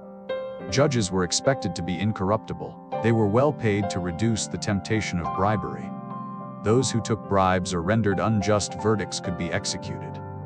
The ideal of impartial justice was taken seriously, even if the reality sometimes fell short. Aztec art served primarily religious and political purposes, but within those purposes, artists achieved remarkable beauty and power. Sculpture was perhaps the most impressive medium. The Great Stone Calendar, over 11 feet in diameter and nearly 4 feet thick, is a masterpiece of relief carving. At its center is a face, usually identified as the sun god Tenochtitlan, surrounded by rings depicting the previous 4 suns, the 20-day signs, and various symbolic elements. The complexity and precision of the carving reveal both mathematical sophistication and artistic skill. Other monumental sculptures include the Coyolxauhqui stone, depicting the moon goddess dismembered by her brother Huitzilopochtli. The serpent was a common motif, from the feathered serpents that adorned temple walls to the colossal snake heads that flanked stairways. Smaller scale works show equal mastery. Stone masks, probably used in ceremonies, have serene expressions and careful proportions. Jade figures, though small, capture personality and movement. Crystal skulls, some of which may be Aztec, show precise knowledge of the material and its properties. Featherwork, as mentioned earlier, achieved a delicacy that amazed European observers. The surviving examples show images of religious figures and geometric patterns, executed with almost unbelievable precision. Each tiny feather was selected and placed to create effects of light and color that changed with viewing angle. Music and dance were integral to religious ceremony. We know less about these than about visual arts, since the performances could not be preserved. But descriptions tell of elaborate choreography, complex drum rhythms, and songs that told the stories of the gods. Musicians were trained professionals who spent years learning their craft. Poetry was highly valued in Aztec culture. Surviving poems address themes of mortality, beauty, fame, and the divine. The poetry of Nezahualcóyotl, the philosopher king of Texcoco, is particularly famous. His verses question the meaning of life, the reality of the gods, and the permanence of human achievements, expressing doubts and longings that transcend his particular time and place. The buildings of Tenochtitlan represented enormous achievements of planning and construction. Built on an island in a lake, The city required innovative solutions to problems of foundation, water supply, and transportation. The basic construction material was tizantal, a light red volcanic stone that was abundant in the region and easy to work. Buildings rested on foundations of wooden pilings driven into the soft lake bed. The famous floating gardens of the chinampas were constructed using layers of vegetation, mud, and lake bottom sediment, anchored by willow trees. The Great Temple, the most impressive building in the city, rose about 150 feet at its final expansion. Its twin staircases, aligned with the equinox sunrise, led to the shrines of Huitzilopochtli and Tlaloc. The engineering required to build and maintain such a structure on unstable lakeside soil was impressive. The Palace of Moctezuma II was a complex of buildings that covered an area roughly the size of several city blocks. It contained throne rooms, audience halls, living quarters, gardens, an aviary, a zoo, and storage facilities. Hundreds of people worked there, attending to the ruler and managing the affairs of the empire. Water supply was a constant challenge. The lake around Tenochtitlan was brackish, unfit for drinking. Fresh water had to be brought from springs on the mainland through aqueducts. The main aqueduct, built during the reign of Moctezuma I and expanded later, ran for about 3 miles and carried water through a double channel, allowing one side to be cleaned while the other continued to function. Waste disposal was also organized. Human waste was collected and used as fertilizer on the chinampas. Urine containing ammonia was collected and used in the dyeing process. The city had public latrines, and canoes carried waste away from residential areas. The causeways that connected Tenochtitlan to the mainland were remarkable structures. There were 3 main causeways, the longest stretching about 5 miles. They were wide enough for 8 horsemen to ride abreast, and included bridges that could be removed to isolate the city in case of attack. This feature would prove crucial during the Spanish siege. The Aztec elite created elaborate gardens that combined beauty, utility, and religious symbolism. The most famous were those at Texcoco, developed by Nezahualcóyotl, but Tenochtitlan had its own impressive gardens. The gardens of Moctezuma II, near his palace, contained plants collected from throughout the empire. Tropical flowers from the lowlands grew alongside highland herbs. Medicinal plants were organized for easy reference. Rare and unusual specimens were prized additions. These were not merely decorative gardens. They served as botanical research facilities, where plant properties were studied and new varieties developed. The knowledge gathered there informed medicine, agriculture, and craft production throughout the empire. Connected to the gardens were facilities for keeping animals. Moctezuma's zoo contained creatures from throughout Mesoamerica: jaguars, pumas, ocelots, wolves, foxes, snakes, and various birds. There were reportedly pools for fish and aquatic birds, cages for birds of prey, and areas for deer and other mammals. The aviary was particularly impressive. Hundreds of birds of different species were kept there, their feathers carefully collected for the feather workers. Keepers knew which birds could be kept together, how to feed them, and how to encourage molting for feather harvest. The organization and knowledge required were considerable. Spanish observers were astonished by these facilities. They had nothing comparable in Europe at the time. The systematic collection and study of plants and animals, the gardens organized by category and use, the careful breeding and maintenance of rare species, all spoke to a sophisticated engagement with the natural world. Tragically, these gardens and collections were destroyed during and after the conquest. What had taken generations to build disappeared in months, but the descriptions that survive give us a glimpse of the Aztec relationship with nature: appreciative, curious, systematic, and fundamentally respectful of the natural world that sustained them. Life in Tenochtitlan was not all work and ritual. The Aztecs enjoyed various forms of recreation and sport, some of which carried religious significance as well. The ball game, known as Ullamalistli, was the most important sport. It was played throughout Mesoamerica and had been for centuries before the Aztecs. Players used their hips, knees, and elbows to keep a solid rubber ball in play, trying to pass it through stone rings mounted high on the walls of the ball court. The game was difficult and dangerous. The rubber ball was heavy and could cause serious injury. Players wore protective padding, but still risked broken bones and internal injuries. Professional players were well compensated and admired. Beyond physical skill, the ball game had deep religious meaning. It represented the cosmic struggle between opposing forces: day and night, life and death, sun and moon. The court itself was a symbolic space, its shape and orientation carrying cosmological significance. Games were accompanied by heavy gambling. Spectators wagered goods, slaves, even their own freedom on the outcome. Professional gamblers followed the matches, and fortunes could be won or lost in an afternoon. Other recreational activities included patali, a board game somewhat like backgammon. Players moved pieces around a cross-shaped board, according to the roll of marked beams. Like the ball game, patali involved gambling and was taken seriously. Hunting was a recreation for nobles, who pursued deer, rabbits, and birds in the hills around the Valley of Mexico. Fishing and fowling in the lake provided both food and sport. Swimming was popular in a city surrounded by water. Music and dance provided entertainment at festivals and private gatherings. Professional performers entertained at noble houses.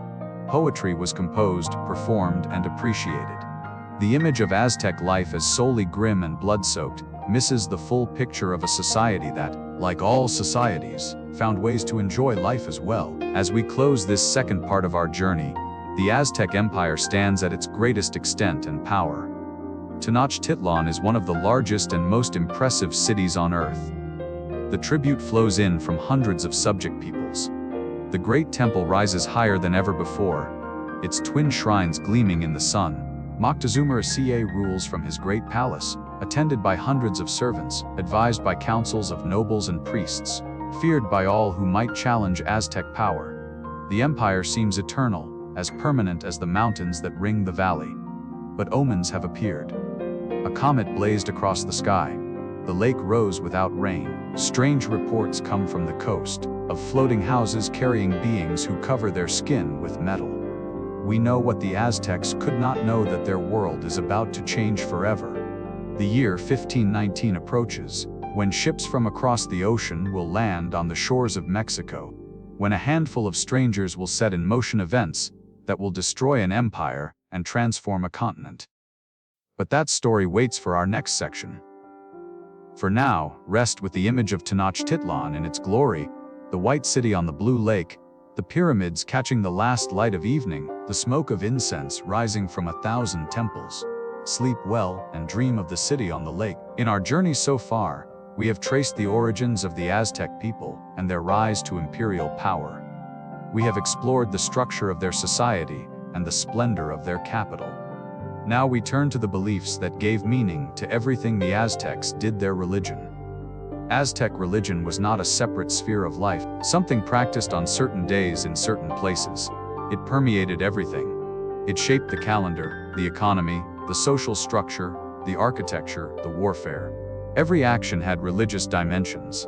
Every moment was connected to the cosmic drama of maintaining the universe. This is perhaps the most challenging aspect of Aztec civilization for modern people to understand.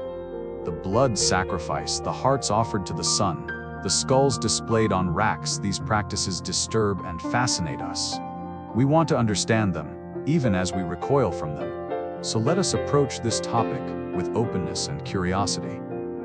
Let us try to see the world as the Aztecs saw it, to understand their logic even as we may disagree with their conclusions. Let us explore the cosmic order that the Aztecs believed they were maintaining, and the blood they believed was required to maintain it. To understand Aztec religion, we must begin with creation. According to Aztec belief, the universe had been created and destroyed 4 times before the present era. Each of these previous creations was called a sun, and each had ended in cataclysm. The first sun was the sun of Earth. During this era, giants roamed the world, sustained by acorns.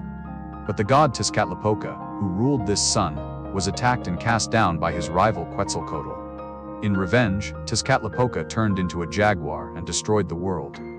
The giants were devoured by jaguars. The second sun was the sun of wind. Quetzalcoatl now ruled, and humans lived during this era, eating pine nuts.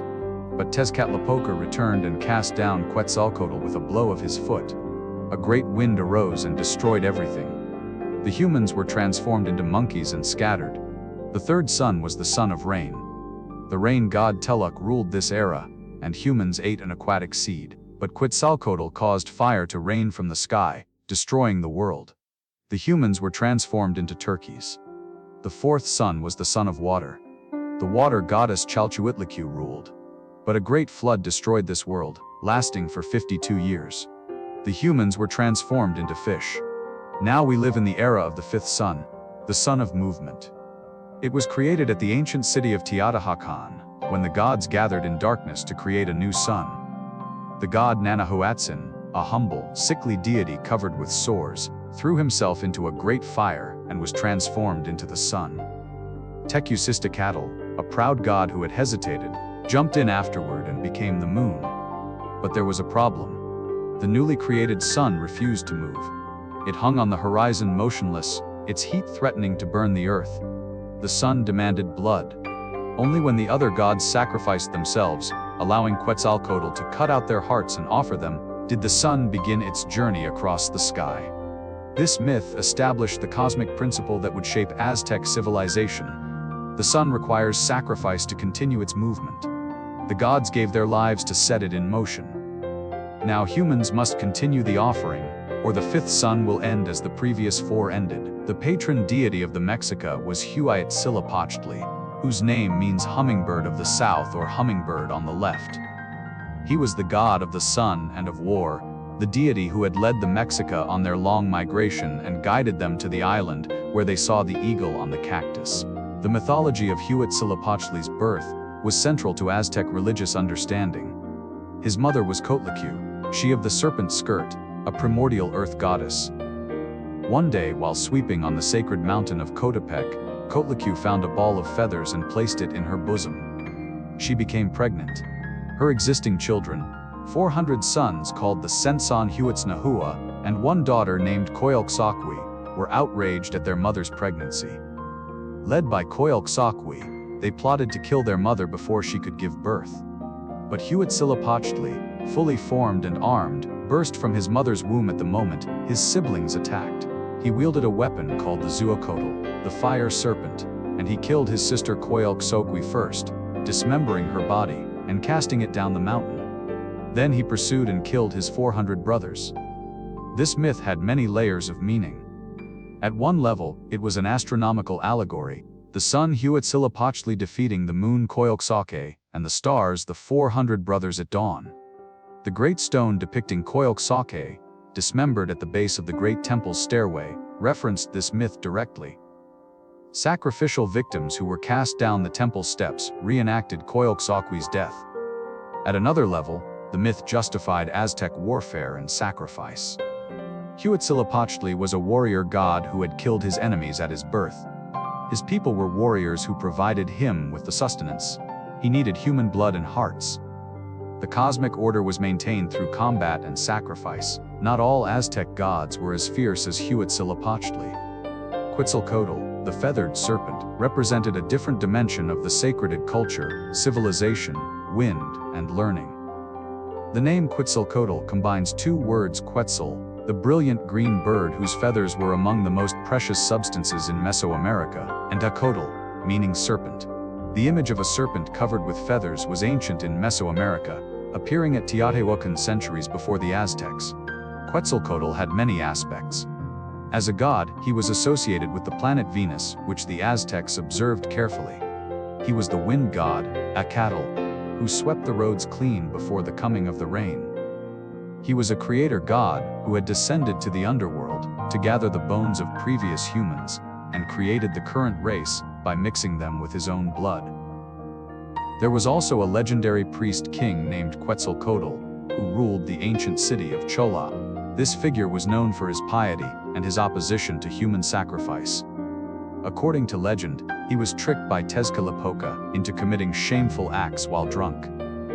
In remorse, he departed, traveling east to the sea, where he either burned himself and became the morning star, or sailed away on a raft of serpents, promising to return. This legend of Quetzalcoatl's departure and promised return would become significant when the Spanish arrived from the east.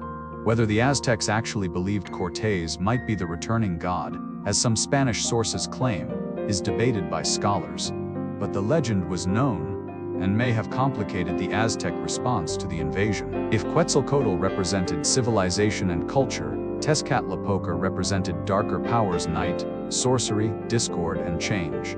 His name means smoking mirror, referring to the obsidian mirrors used by diviners to see hidden truths. Tezcatlipoca was omnipresent and omniscient. He could see everything that happened through his smoking mirror. He could change shape, appearing as a jaguar, a skeleton, or a beautiful youth. He tested humans, tempted them, and punished the proud. In mythology, Tezcatlipoca was often the rival of Quetzalcoatl. He caused the fall of each of the previous sons. He tricked the legendary king Quetzalcoatl into disgrace. The tension between these two gods reflected fundamental dualities in Aztec thought: light and darkness, order and chaos, creation and destruction. Tezcatlipoca was especially associated with warriors and rulers. He was a patron of the elite warrior orders and was invoked before battle. The ruler was considered his representative on earth, and prayers addressed to the newly installed Teletoni often compared him to Tezcatlipoca. The cult of Tezcatlipoca included a striking annual ritual. A young man, chosen for his beauty and physical perfection, lived for a year as the embodiment of the god. He was pampered, given everything he wanted, married to 4 beautiful women. Then, at the appointed time, he climbed the steps of the temple and was sacrificed. His heart was offered to the god whose image he had been. This ritual captured something essential about Aztec religious thought: the highest honor and the ultimate sacrifice were inseparable.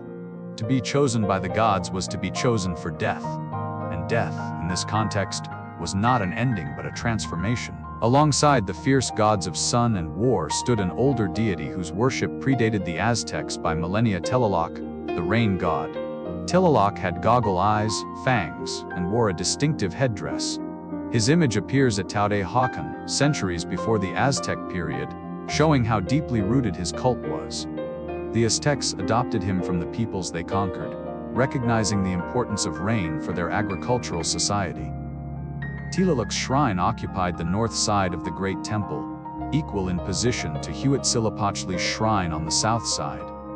This placement showed that despite their martial emphasis, the Aztecs recognized that war and rain, conquest and agriculture, were equally essential for their survival. The rituals associated with Tlaloc were among the most disturbing to modern sensibilities. Children were sacrificed to bring rain, their tears thought to be sympathetic magic that would cause the sky to weep as well.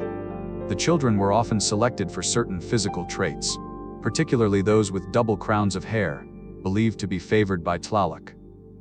These sacrifices typically occurred during the spring, when rains were needed for planting. The children were dressed in special clothing and adorned with jade, the stone associated with water and preciousness. They were taken to shrines on mountaintops or in springs and lakes, places where Tlaloc was thought to dwell. Modern people struggle with this aspect of Aztec religion. How could a society that valued children, that called them precious jade and turquoise, sacrifice them? The answer lies in the Aztec worldview, where sacrifice was not destruction but transformation, where the victims were being honored by being sent to live eternally in Tlaloc's paradise. Human sacrifice in the Aztec world was not random violence, but carefully orchestrated ritual, integrated into a complex ceremonial calendar. Different gods required different forms of sacrifice at different times, and the whole system interlocked with agricultural cycles, astronomical events, and political needs. The calendar year was divided into 18 20-day months, each with its own festival and associated rituals. Some of these festivals involved human sacrifice, others featured offerings of food, flowers, or animals. The accumulation of these rituals created a constant rhythm of religious observance throughout the year. During the month of Atlcoholo, early in the year, children were sacrificed to the rain gods to ensure adequate rainfall for the coming planting season. During Tlacaxophualistli, captive warriors were sacrificed and flayed, their skins worn by priests in honor of Xipe-Totec, the god of spring and renewal. During Toxcatl, the young man embodying Tezcatlipoca was sacrificed as described earlier. The scale of sacrifice varied. Some festivals required only a few victims. Major events like the dedication of a new temple or the coronation of a ruler, demanded more. The rededication of the Great Temple in 1487, as mentioned earlier, reportedly involved thousands of sacrifices over 4 days. The victims were primarily war captives, which helps explain the Aztec emphasis on capturing rather than killing enemies. A warrior's status depended on how many captives he had taken for sacrifice. The Flower Wars provided a steady supply of victims for ongoing ritual needs. Not all sacrifices were captives. Slaves could be purchased for sacrifice by wealthy merchants who sought to sponsor rituals. Some rituals specifically required children or women.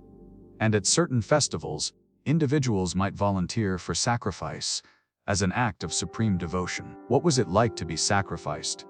The sources give us fragments, disturbing glimpses into an experience we struggle to imagine. Captives destined for sacrifice were often treated well in the period before their death.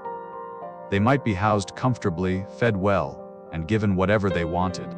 Some accounts suggest they were drugged or given intoxicating drinks before the final ceremony. The captive was prepared for sacrifice through ritual bathing, painting, and dressing. They were made to represent the god to whom they would be offered.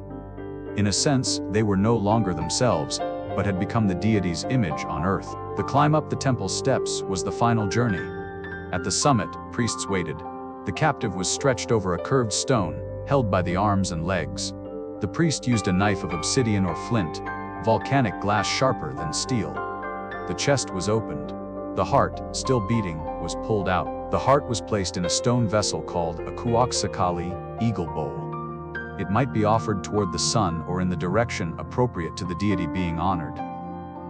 The body was cast down the temple steps, where it was received by other priests. The body parts had various fates.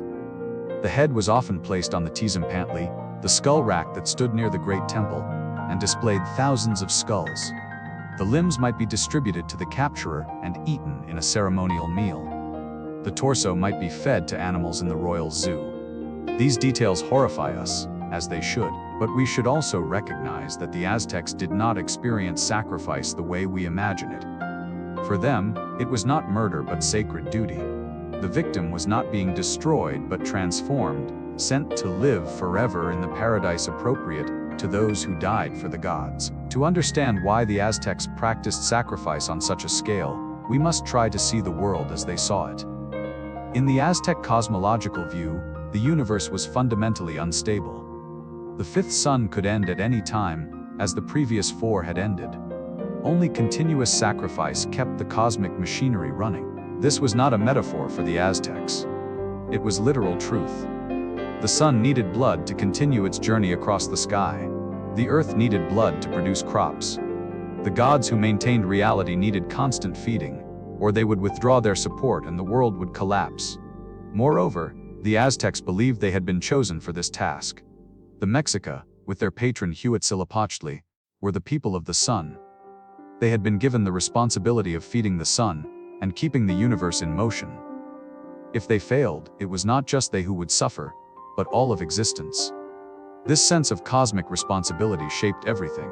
War was not primarily about territory or tribute, it was about obtaining the captives necessary for sacrifice. The empire's expansion was driven partly by the need for ever more victims as the ritual system grew more elaborate. The whole structure of Aztec society was oriented toward this sacred task. There is a dark logic here that we may not share but can at least comprehend. If you truly believed that the sun would stop without blood, that the crops would fail without sacrifices, that the universe itself depended on your actions, what would you not do to maintain it? The Aztecs were not casual about killing. They believed they were performing the most important work in existence. Human sacrifice was the most dramatic form of offering, but the Aztecs practiced many other types of sacrifice as well. Self-sacrifice, or auto-sacrifice, was practiced by priests and nobles on a regular basis. This typically involved drawing blood from one's own body, using magi spines or other sharp implements. Common points of bloodletting included the earlobes, tongue, and genitals. The blood drawn through self-sacrifice was offered to the gods by dripping it onto paper, which was then burned. This practice connected even those who were not being killed to the cosmic economy of blood. Everyone could participate in maintaining the universe through their own pain and offering. Animal sacrifice was also common. Quail were frequently offered, their heads twisted off and their blood sprinkled on images of the gods. Turkeys, dogs, and jaguars were sacrificed on appropriate occasions. Eagles and snakes, animals sacred to Huitzilopochtli, were also offered. Offerings of food, flowers, incense, and precious objects accompanied both human and animal sacrifice. The gods were presented with the finest products of Aztec civilization: featherwork, jade, gold, chocolate, and elaborate prepared foods. These offerings were burned, buried, or placed in sacred locations where they could reach the divine. The cumulative effect was a society saturated with sacrifice. Every significant action, every important occasion, every turning point in life or the year was marked by offerings. The giving of gifts to the gods was not occasional but constant, woven into the fabric of daily existence. The sacrifices were conducted by a professional priesthood who devoted their lives to religious service. As mentioned earlier, priests were a distinct class with their own training, hierarchy, and obligations.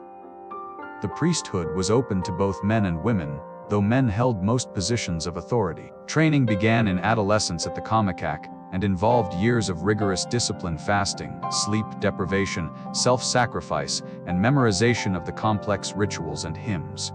Priests were recognizable by their appearance. They wore their hair long and matted with blood from self-sacrifice. Their skin was blackened with soot. They smelled of smoke and decay. Their fingernails were reportedly long and stained with sacrificial blood. They were deliberately terrifying figures, set apart from ordinary life by their proximity to the sacred. The temple complexes where priests served were not simply buildings, but symbolic representations of the cosmos. The great temple of Tenochtitlan represented the sacred mountain, Coatepec, where Huitzilopochtli had been born.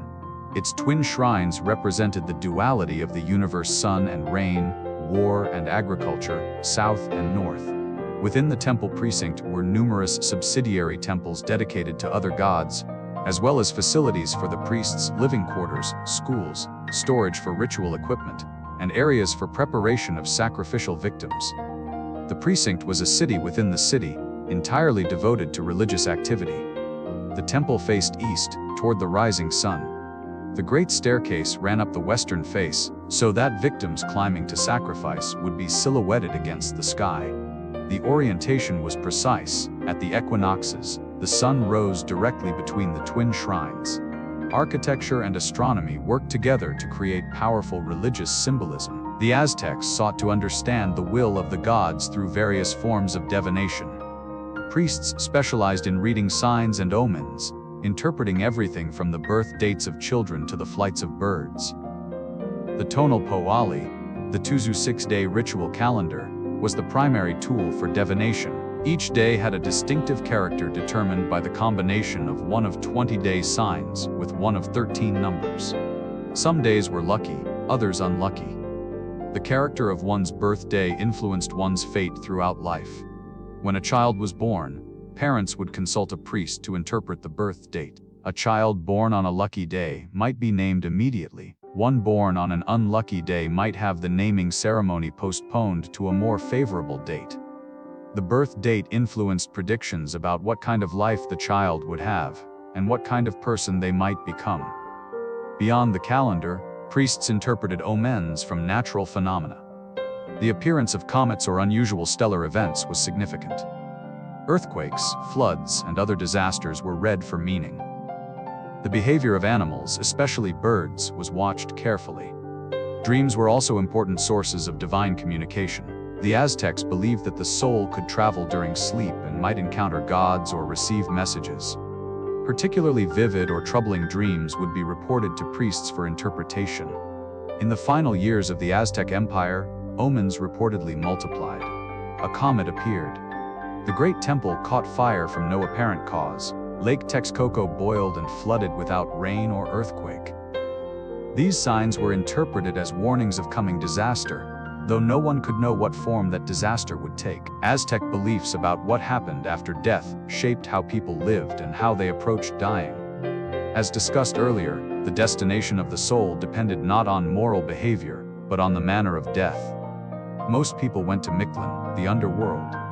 Warriors who died in battle went to the eastern paradise. Women who died in childbirth went to the western paradise. Those claimed by Talalek through drowning or certain diseases went to his green paradise. The journey to Mictlan was long and difficult. The soul traveled for 4 years through 9 levels of trials. In preparation, the dead were cremated with objects they might need on the journey: food, water, weapons, jade beads to place in the mouth as a kind of fair payment, and a yellow dog to guide them across the underworld river. The levels of Mictlan included challenges, such as mountains that crashed together, winds that cut like obsidian knives, places where one's heart was pulled out, and a crossing guarded by a jaguar. Successfully completing these trials allowed the soul to reach the final level, where it dissolved into nothingness. This ending might seem bleak to modern readers accustomed to ideas of heaven and eternal existence. But for the Aztecs, this dissolution was not annihilation but transformation. The individual ceased to exist, but the energy that had animated them returned to the cosmos. The warrior's paradise was more appealing by most measures. For 4 years, the fallen warrior accompanied the sun on its journey from dawn to noon. During this time, he was transformed into a hummingbird or butterfly, beautiful creatures that seemed to embody the joy of that existence. After 4 years, these spirits could return to Earth as these beautiful creatures. Women who died in childbirth, the Sequidatayo, had a more ambivalent afterlife. They accompanied the sun from noon to sunset, an honorable position, but they could also return to Earth as malevolent spirits, frightening travelers at crossroads and harming children. Their deaths, though honored, had left them hungry and dangerous. Not all sacred activity took place at the Great Temple. Throughout the Aztec world, certain places were recognized as especially charged with divine power. Mountains were particularly sacred. The snow-capped peaks that ring the Valley of Mexico were thought to be dwelling places of the rain gods. Shrines were built on their slopes, and pilgrimages were made to their summits. The mountains were understood as places where the human and divine worlds came close together. Springs and caves were also sacred. Water emerging from the ground was thought to come from the paradise of Tlaloc. Caves were entrances to the underworld, places where one could contact the powers beneath the earth. Important rituals took place in caves throughout the empire. Certain ancient sites were revered as sacred places. Teotihuacan, the great ruined city that the Aztecs had not built but inherited, was understood as the place where the fifth sun had been created. The Aztecs made pilgrimages there and incorporated artifacts from the site into their own sacred spaces. They did not know who had built the Great Pyramids, but they knew those people had been touched by the gods. The Great Temple itself was a pilgrimage destination. People from throughout the empire traveled to Tenochtitlan to witness the great festivals and to worship at the heart of the Aztec world. The experience of standing before the twin shrines, of smelling the incense and hearing the drums, of seeing the priests in their terrifying regalia, must have been overwhelming. The Aztec ritual year was punctuated by numerous festivals, each with its own ceremonies, symbols, and meanings. Let us briefly explore a few of the most significant. Toxcatl, occurring in the 5th month, was one of the most important festivals. It honored Tezcatlipoca through the sacrifice of the young man who had been living as his image for the past year. The day before his death, this impersonator was honored with feasts and celebrations. Then he climbed the temple steps, breaking a flute at each level, and was sacrificed. A new young man would be chosen to be the god's image for the coming year. Tlacaxepulistli, in the 3rd month, was the festival of Zyptotic, the flayed lord. Captive warriors were sacrificed and their skins removed. Priests wore these skins for 20 days, until they rotted and fell off. This gruesome practice was understood as a metaphor for spring renewal. Just as the earth puts on a new skin of vegetation, so the priests put on new skins. The shedding of the rotted skin represented the emergence of new life. Etzalkulistli in the 6th month was a festival of the rain gods.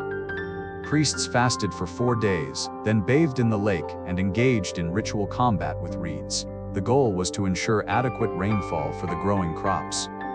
The festival included sacrifices of children, whose tears were meant to sympathetically induce rain. Huitzilopochtli, in the 15th month, was the great festival of Huitzilopochtli. It commemorated his mythological birth and victory over his siblings. Massive sacrifices marked this festival, and great processions wound through the city.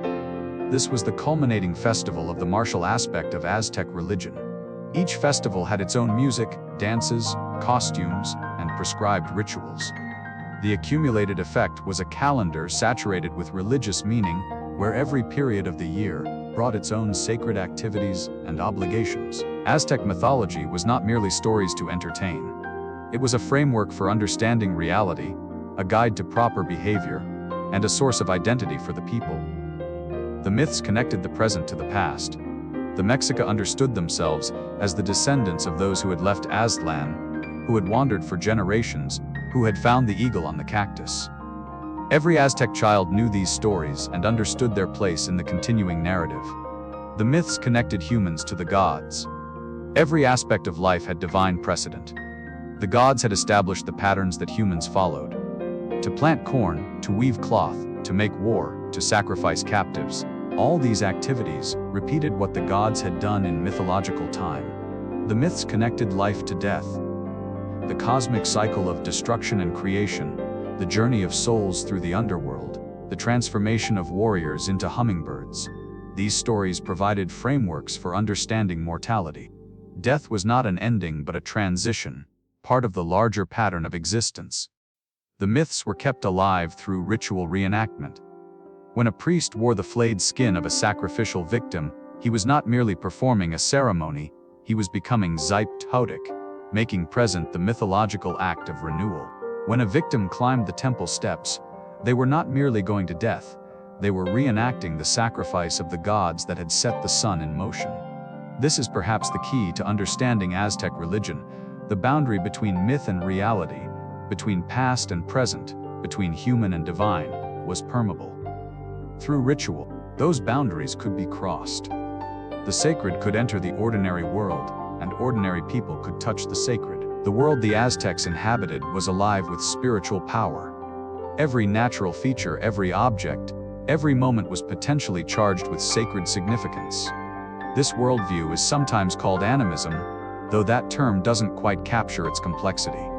The Aztecs did not simply believe that rocks and trees had spirits. They believed that the entire cosmos was a living system, maintained by the constant flow of vital energy that manifested as blood, breath, movement, and growth.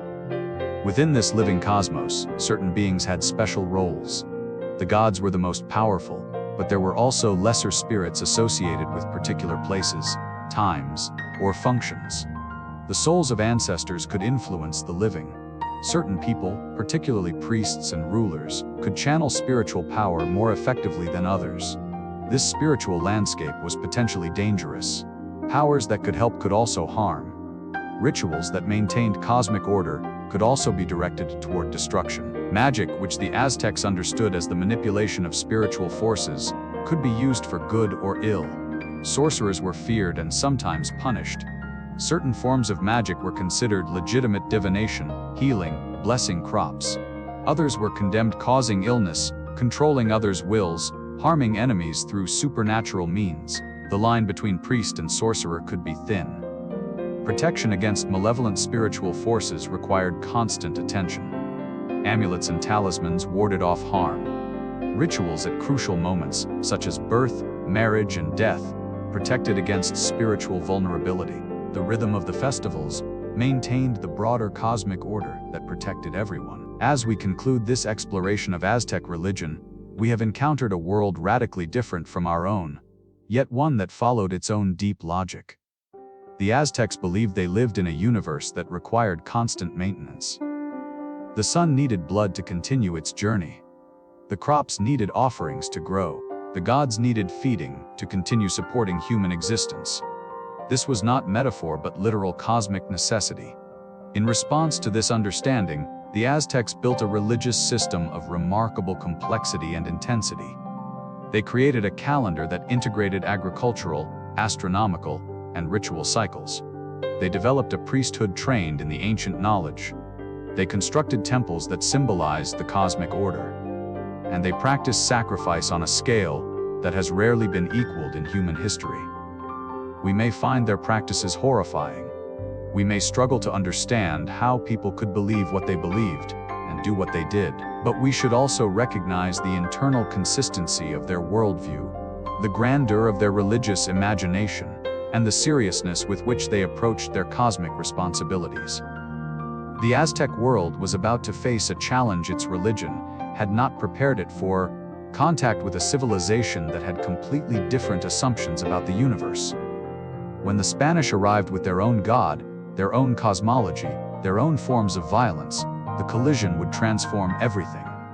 But that story waits for our final section. For now, rest with the images we have explored: the great temple rising against the sky, the priests in their terrifying regalia, the drums and incense, the blood and the belief. Sleep peacefully, and let the ancient gods retreat to their mythological realm. Throughout our journey, we have traced the rise of the Aztec Empire, from its mythological origins to its height of power. We have explored its society, its religion, and its remarkable capital city. Now we come to the final chapter, the meeting of two worlds and the fall of an empire. The story of the Spanish conquest is often told as the triumph of civilization over barbarism, or alternatively as the destruction of an innocent culture by greedy invaders. Neither of these simple narratives does justice to the complexity of what actually happened. What occurred in Mexico between 1519 and 1521 was a collision between two very different civilizations, each with its own strengths and weaknesses, its own understanding of the world, its own forms of violence and nobility. The outcome was not predetermined. At many points, events could have gone differently, and the consequences continue to shape the world we live in today. So settle in one final time. Let the quiet surround you. And let us witness the end of the Aztec world. In 1517, a Spanish expedition from Cuba made the first contact between Europeans and the peoples of Mexico. They landed on the Yucatan Peninsula, where they encountered Maya cities far more impressive than anything the Spanish had yet seen in the New World. The expedition was primarily looking for slaves and gold, but what they found was evidence of a civilization's stone buildings, elaborate textiles, complex social organization.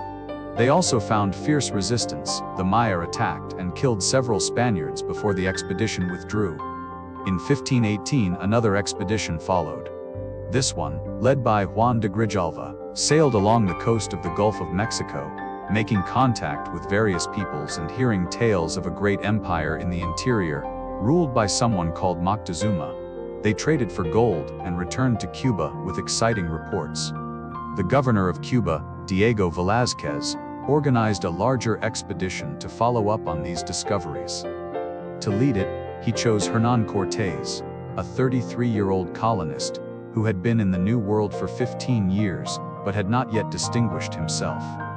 Cortés assembled a force of about 500 soldiers, 100 sailors, and perhaps 200 Cuban and African servants.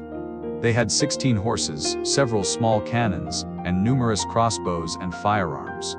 In February 1519, this small army sailed for Mexico. The expedition landed first on the coast of what is now Tabasco, where they fought a battle against local Maya forces.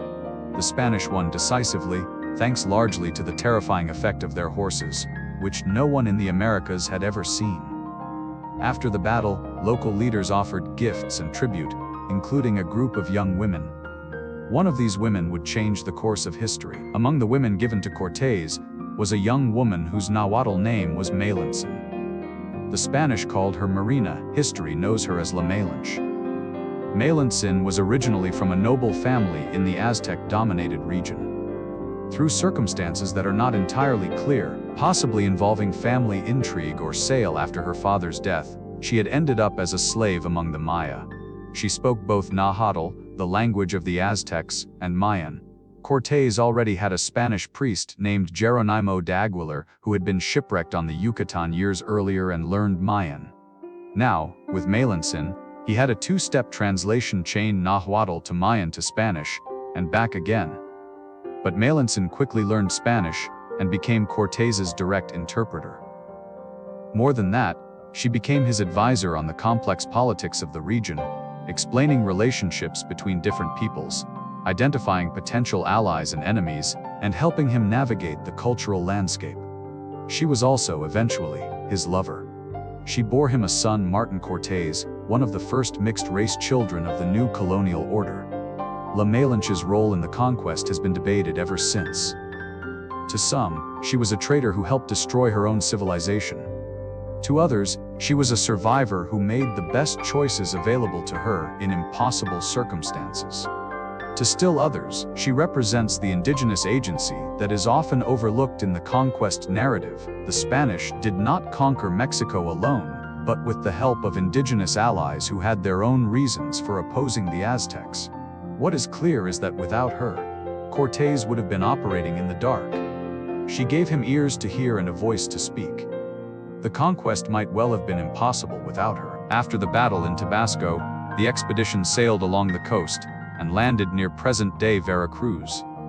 There Cortés received messages from Moctezuma, who had been informed of the stranger's arrival. The nature of Moctezuma's response has been much debated. Some sources say he believed Cortés might be the returning god Quetzalcoatl, or at least was uncertain enough about the possibility to be cautious. Others doubt that Moctezuma took this idea seriously at all. What is clear is that he sent ambassadors with rich gifts, including elaborately worked gold and silver objects, featherwork, and textiles. These gifts were meant to impress the strangers with Aztec wealth and power, perhaps encouraging them to leave without further contact.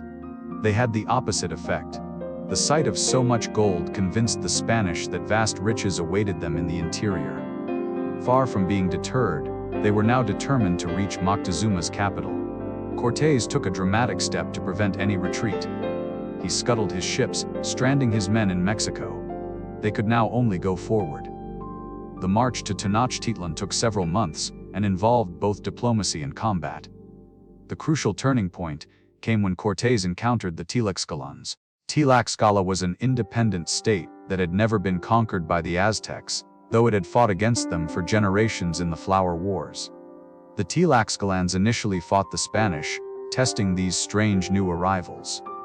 After several battles, however, they decided to ally with Cortés against their longtime enemies. This alliance transformed the situation. Cortés now had thousands of indigenous warriors to supplement his small Spanish force. The Tlaxcalans provided porters, guides, and local knowledge. They had their own reasons for joining: hatred of the Aztecs, hope of gaining power in a new political order, and perhaps curiosity about what these strangers with their powerful weapons might achieve. The Spanish Tlaxcalan force marched toward Tenochtitlan, gathering additional allies along the way. Other peoples who chafed under Aztec domination saw an opportunity to throw off their overlords. The empire's tributary structure, which had created so much resentment, now provided recruits for its destruction. Before reaching Tenochtitlan, the Spanish and their allies passed through Cholula, a city sacred to Quetzalcoatl and allied with the Aztecs. According to Spanish accounts, Cortés received warnings, possibly from Malinche, that the Cholulans were planning to ambush the Spanish on Moctezuma's orders. Whether this was true, or whether it was a pretext, is impossible to know. What followed was a massacre. The Spanish summoned the Colan nobles to a gathering, supposedly for a peaceful meeting. Then they fell on them, killing thousands within the enclosed space. The Tlaxcalan allies joined in, attacking their traditional rivals. The slaughter continued into the city, with thousands more killed. This episode reveals the brutality that accompanied the conquest. The Spanish were not simply explorers or diplomats, they were willing to use overwhelming violence to achieve their goals. The massacre at Cholula served as a warning to others: submit or face destruction. From Cholula, the expedition climbed into the mountains. They passed between the snow-capped peaks of Popocatépetl and Iztaccíhuatl, volcanoes that had been sacred to indigenous peoples for centuries. And then, descending toward the Valley of Mexico, they saw Tenochtitlan for the first time. The moment when the Spanish first saw Tenochtitlan is one of the great scenes in the history of European expansion. Bernal Díaz del Castillo, who was there, wrote about it decades later with a vividness that has not diminished with time. They stood on a ridge overlooking the Valley of Mexico. Spread before them was the Great Lake, gleaming in the light. And there, in the middle of the water, rose the white towers of the city, connected to the shore by causeways that seemed to float on the surface. The soldiers, Bernal Diaz wrote, could not believe their eyes. They asked each other if they were dreaming.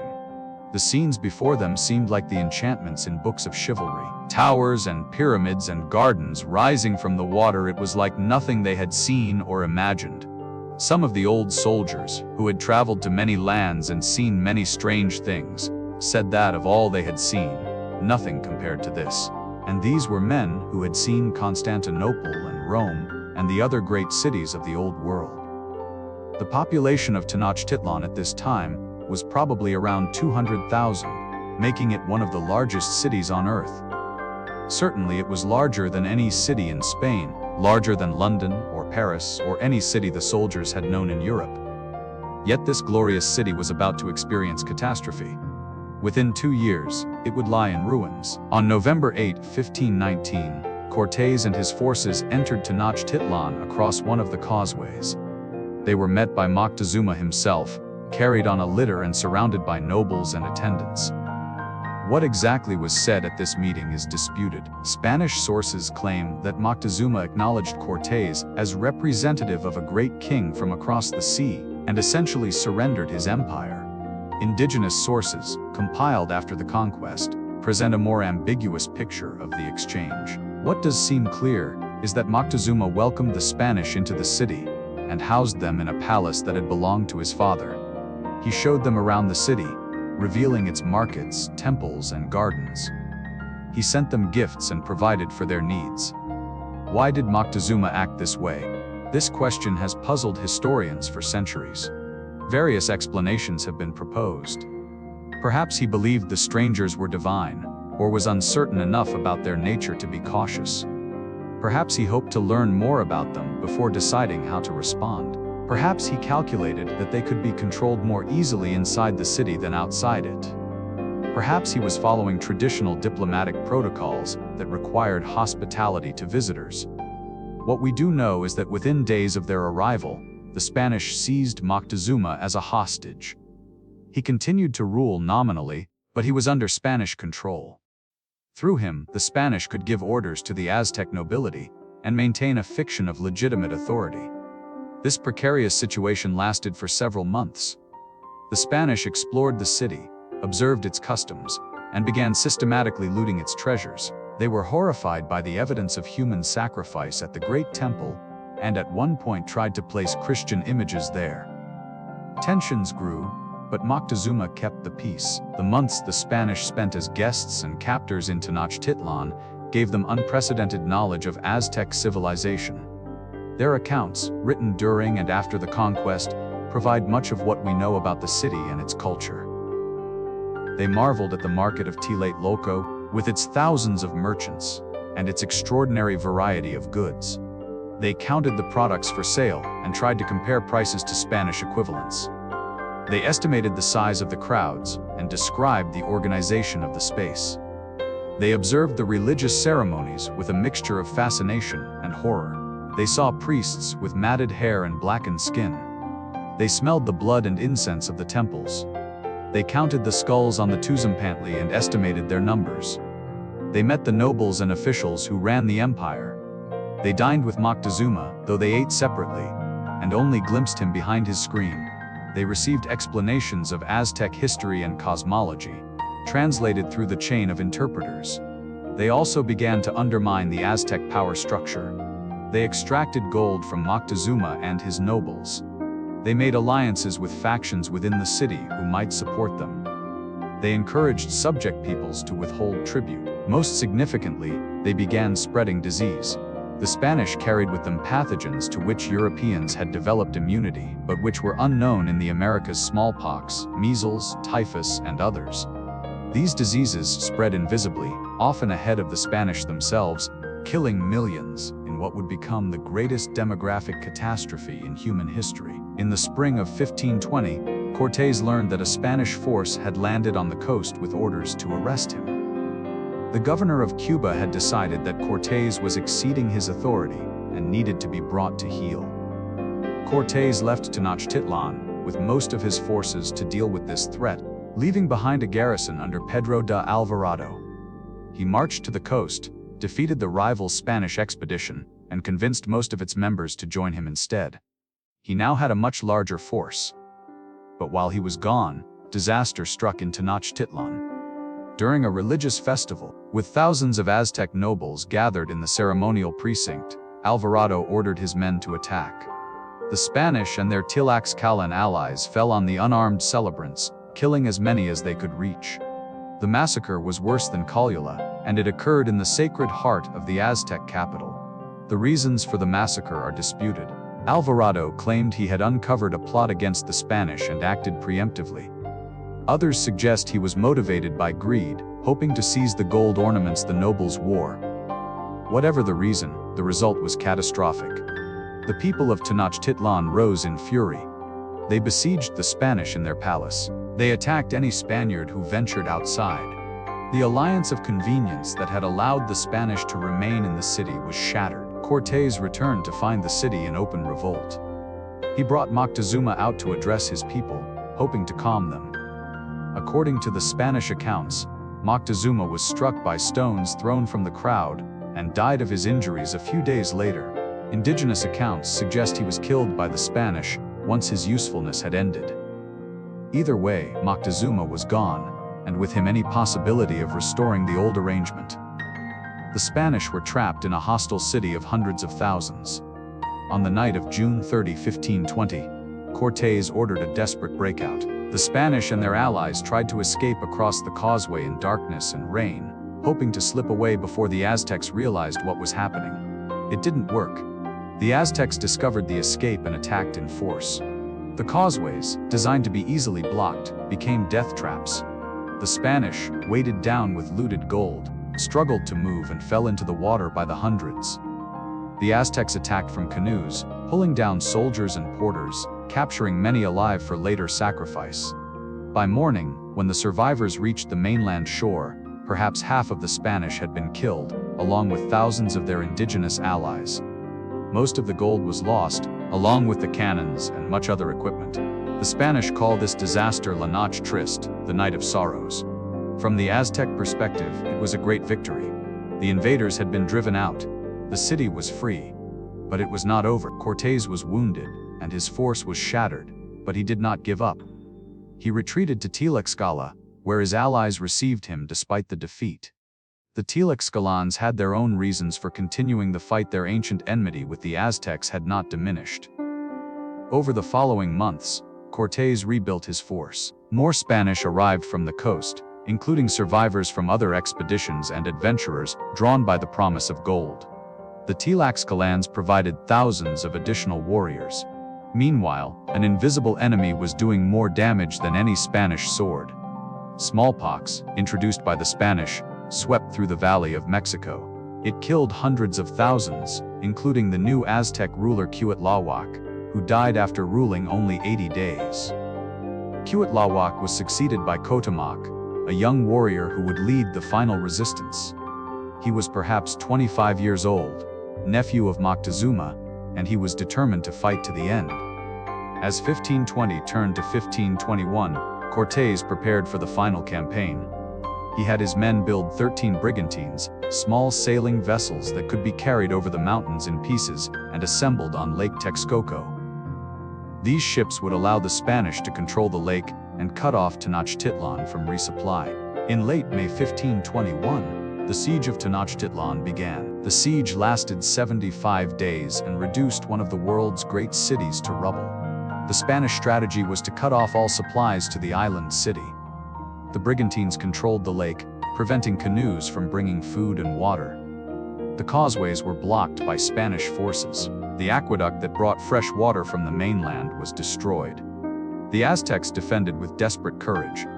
They adapted their tactics to counter Spanish weapons, avoiding open battles where horses and guns were most effective, instead fighting from buildings and canals where their numbers counted more. Day after day, the Spanish and their allies advanced into the city, fighting house by house. Each night, the Aztecs would rebuild barriers and prepare new defenses. Progress was measured in yards, bought with blood on both sides. The fighting was ferocious. The Spanish took heavy casualties, So did their indigenous allies, thousands of whom died in the grinding urban combat. The Aztecs lost even more, both to fighting and to the ongoing epidemic.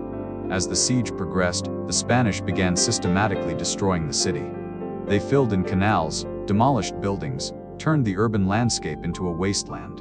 This was partly tactical, denying the defenders places to hide.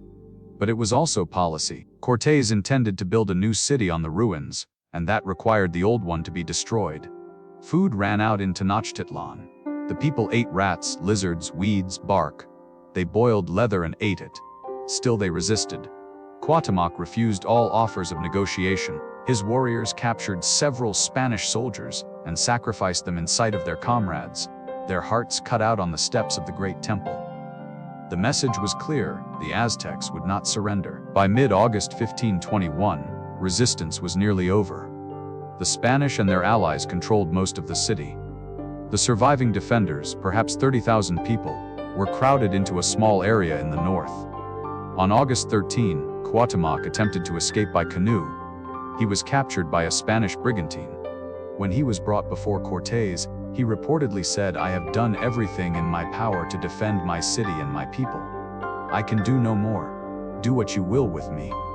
Cortés initially treated Cuauhtémoc well, hoping to use him as Moctezuma had been used to legitimate Spanish rule.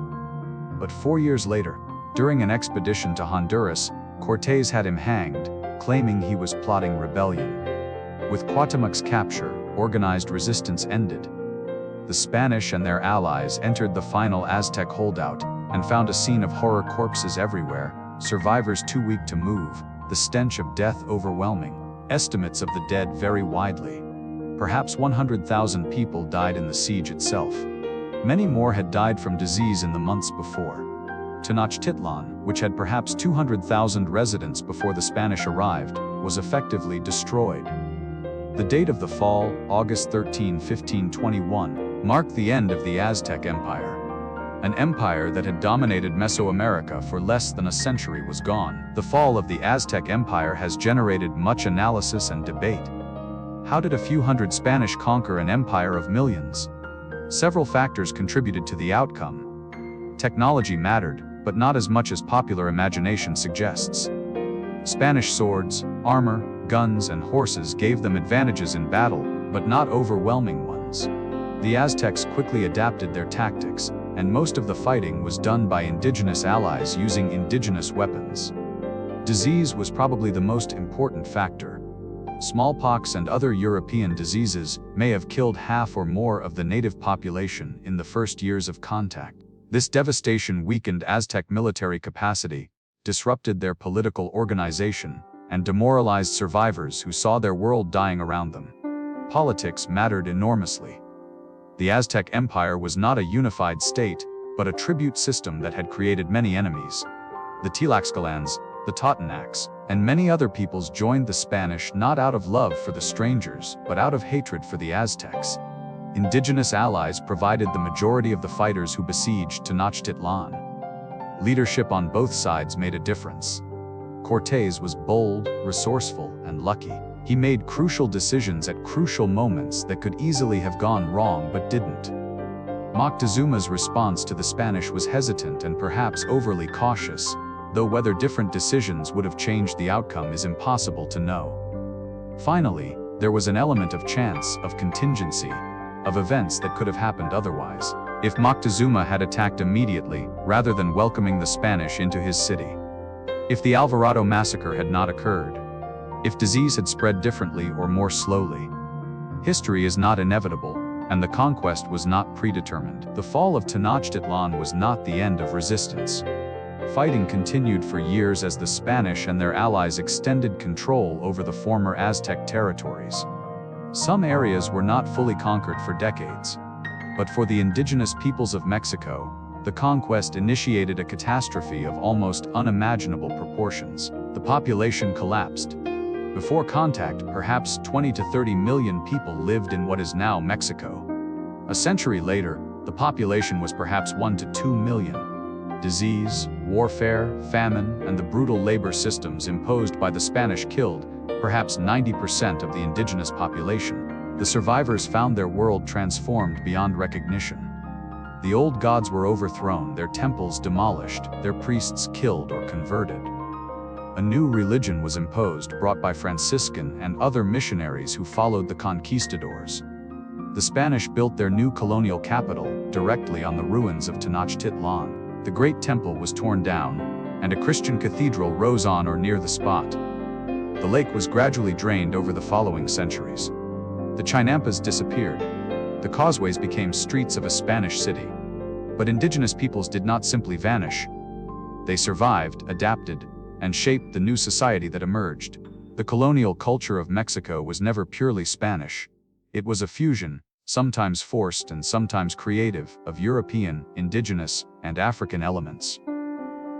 Today, Mexico City sprawls over the dried lakebed, a metropolis of more than 20 million people. Beneath its streets lie the remains of Tenochtitlan. The Great Temple was rediscovered in 1978, and excavations continue to reveal the city that once amazed the world. For centuries, the story of the conquest was told primarily from the Spanish perspective. The conquerors wrote the histories, and their version became the dominant narrative. In recent decades, scholars have worked to recover indigenous voices and perspectives. Native sources, including pictographic manuscripts, accounts compiled shortly after the conquest, and oral traditions, provide a different view of events. From this perspective, the conquest was not a simple story of superior civilization triumphing over barbarism. It was a catastrophe, a destruction of worlds, a crime of cosmic proportions. The survivors experienced it as the end of everything they had known. The Aztec descriptions of the conquest are filled with grief and bewilderment. They describe the omens that preceded the arrival of the strangers. They tell of the strange beings who came from the sea on floating houses, who rode great deer, who wore metal on their bodies, and shot thunder from their hands. They describe the massacres, the diseases, the collapse of their world. They mourn the dead, the destroyed temples, the lost way of life. These are not the accounts of a people who welcomed conquest, they are the testimonies of survivors of a catastrophe. The indigenous perspective does not excuse Aztec practices like human sacrifice or the tribute empire that created so many enemies. But it insists on recognizing the humanity of the people who lost, the sophistication of their civilization, the tragedy of its destruction. The Aztec Empire lasted less than a century. It was destroyed 500 years ago, yet it continues to fascinate and influence us today. Modern Mexico claims Aztec heritage as part of its national identity. The eagle on the cactus, devouring a serpent, appears on the Mexican flag, the Mexican seal, and countless other national symbols. The name of the country comes from the Mexica, the name the Aztecs called themselves. Aztec art, architecture, and mythology have influenced artists worldwide. The feathered serpent Quetzalcoatl appears in stories, games, and popular culture. The intricate stone calendar has become one of the most recognizable symbols of ancient American civilization. The questions raised by Aztec history remain relevant. How do we judge a civilization that produced great beauty and practiced human sacrifice? How do we understand the conquest, which overthrew a violent empire through even greater violence? How do we balance the perspectives of conquerors and conquered, of those who wrote the histories and those who endured them? Perhaps most importantly, the Aztec story reminds us that civilizations rise and fall. The empire that seemed eternal, the city that seemed impossible, the cosmic order that was maintained with blood, all of it could end. All of it did end. What survives is memory, fragments, ruins, and the ongoing effort to understand what was lost. Our journey through the Aztec world is complete. We have traced the Mexica from their wandering origins to their founding of Tenochtitlan on an island in a lake. We have watched them grow from despised refugees to masters of an empire. We have explored their society, their religion, their arts, and their beliefs. We have witnessed the arrival of strangers from across the sea, the collision of two worlds, and the destruction of one of them. We have seen the city on the lake reduced to rubble, the empire shattered, the population devastated by disease and conquest. And we have reflected on what it all means, the beauty and the horror, the achievements and the failures, the humanity of people who lived 500 years ago, but were not so different from us. The Aztec story is not a simple morality tale.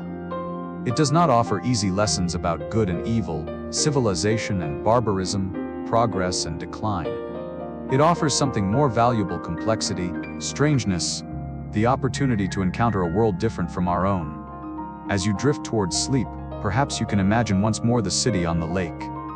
The morning mist rising from the water. The white towers catching the first light.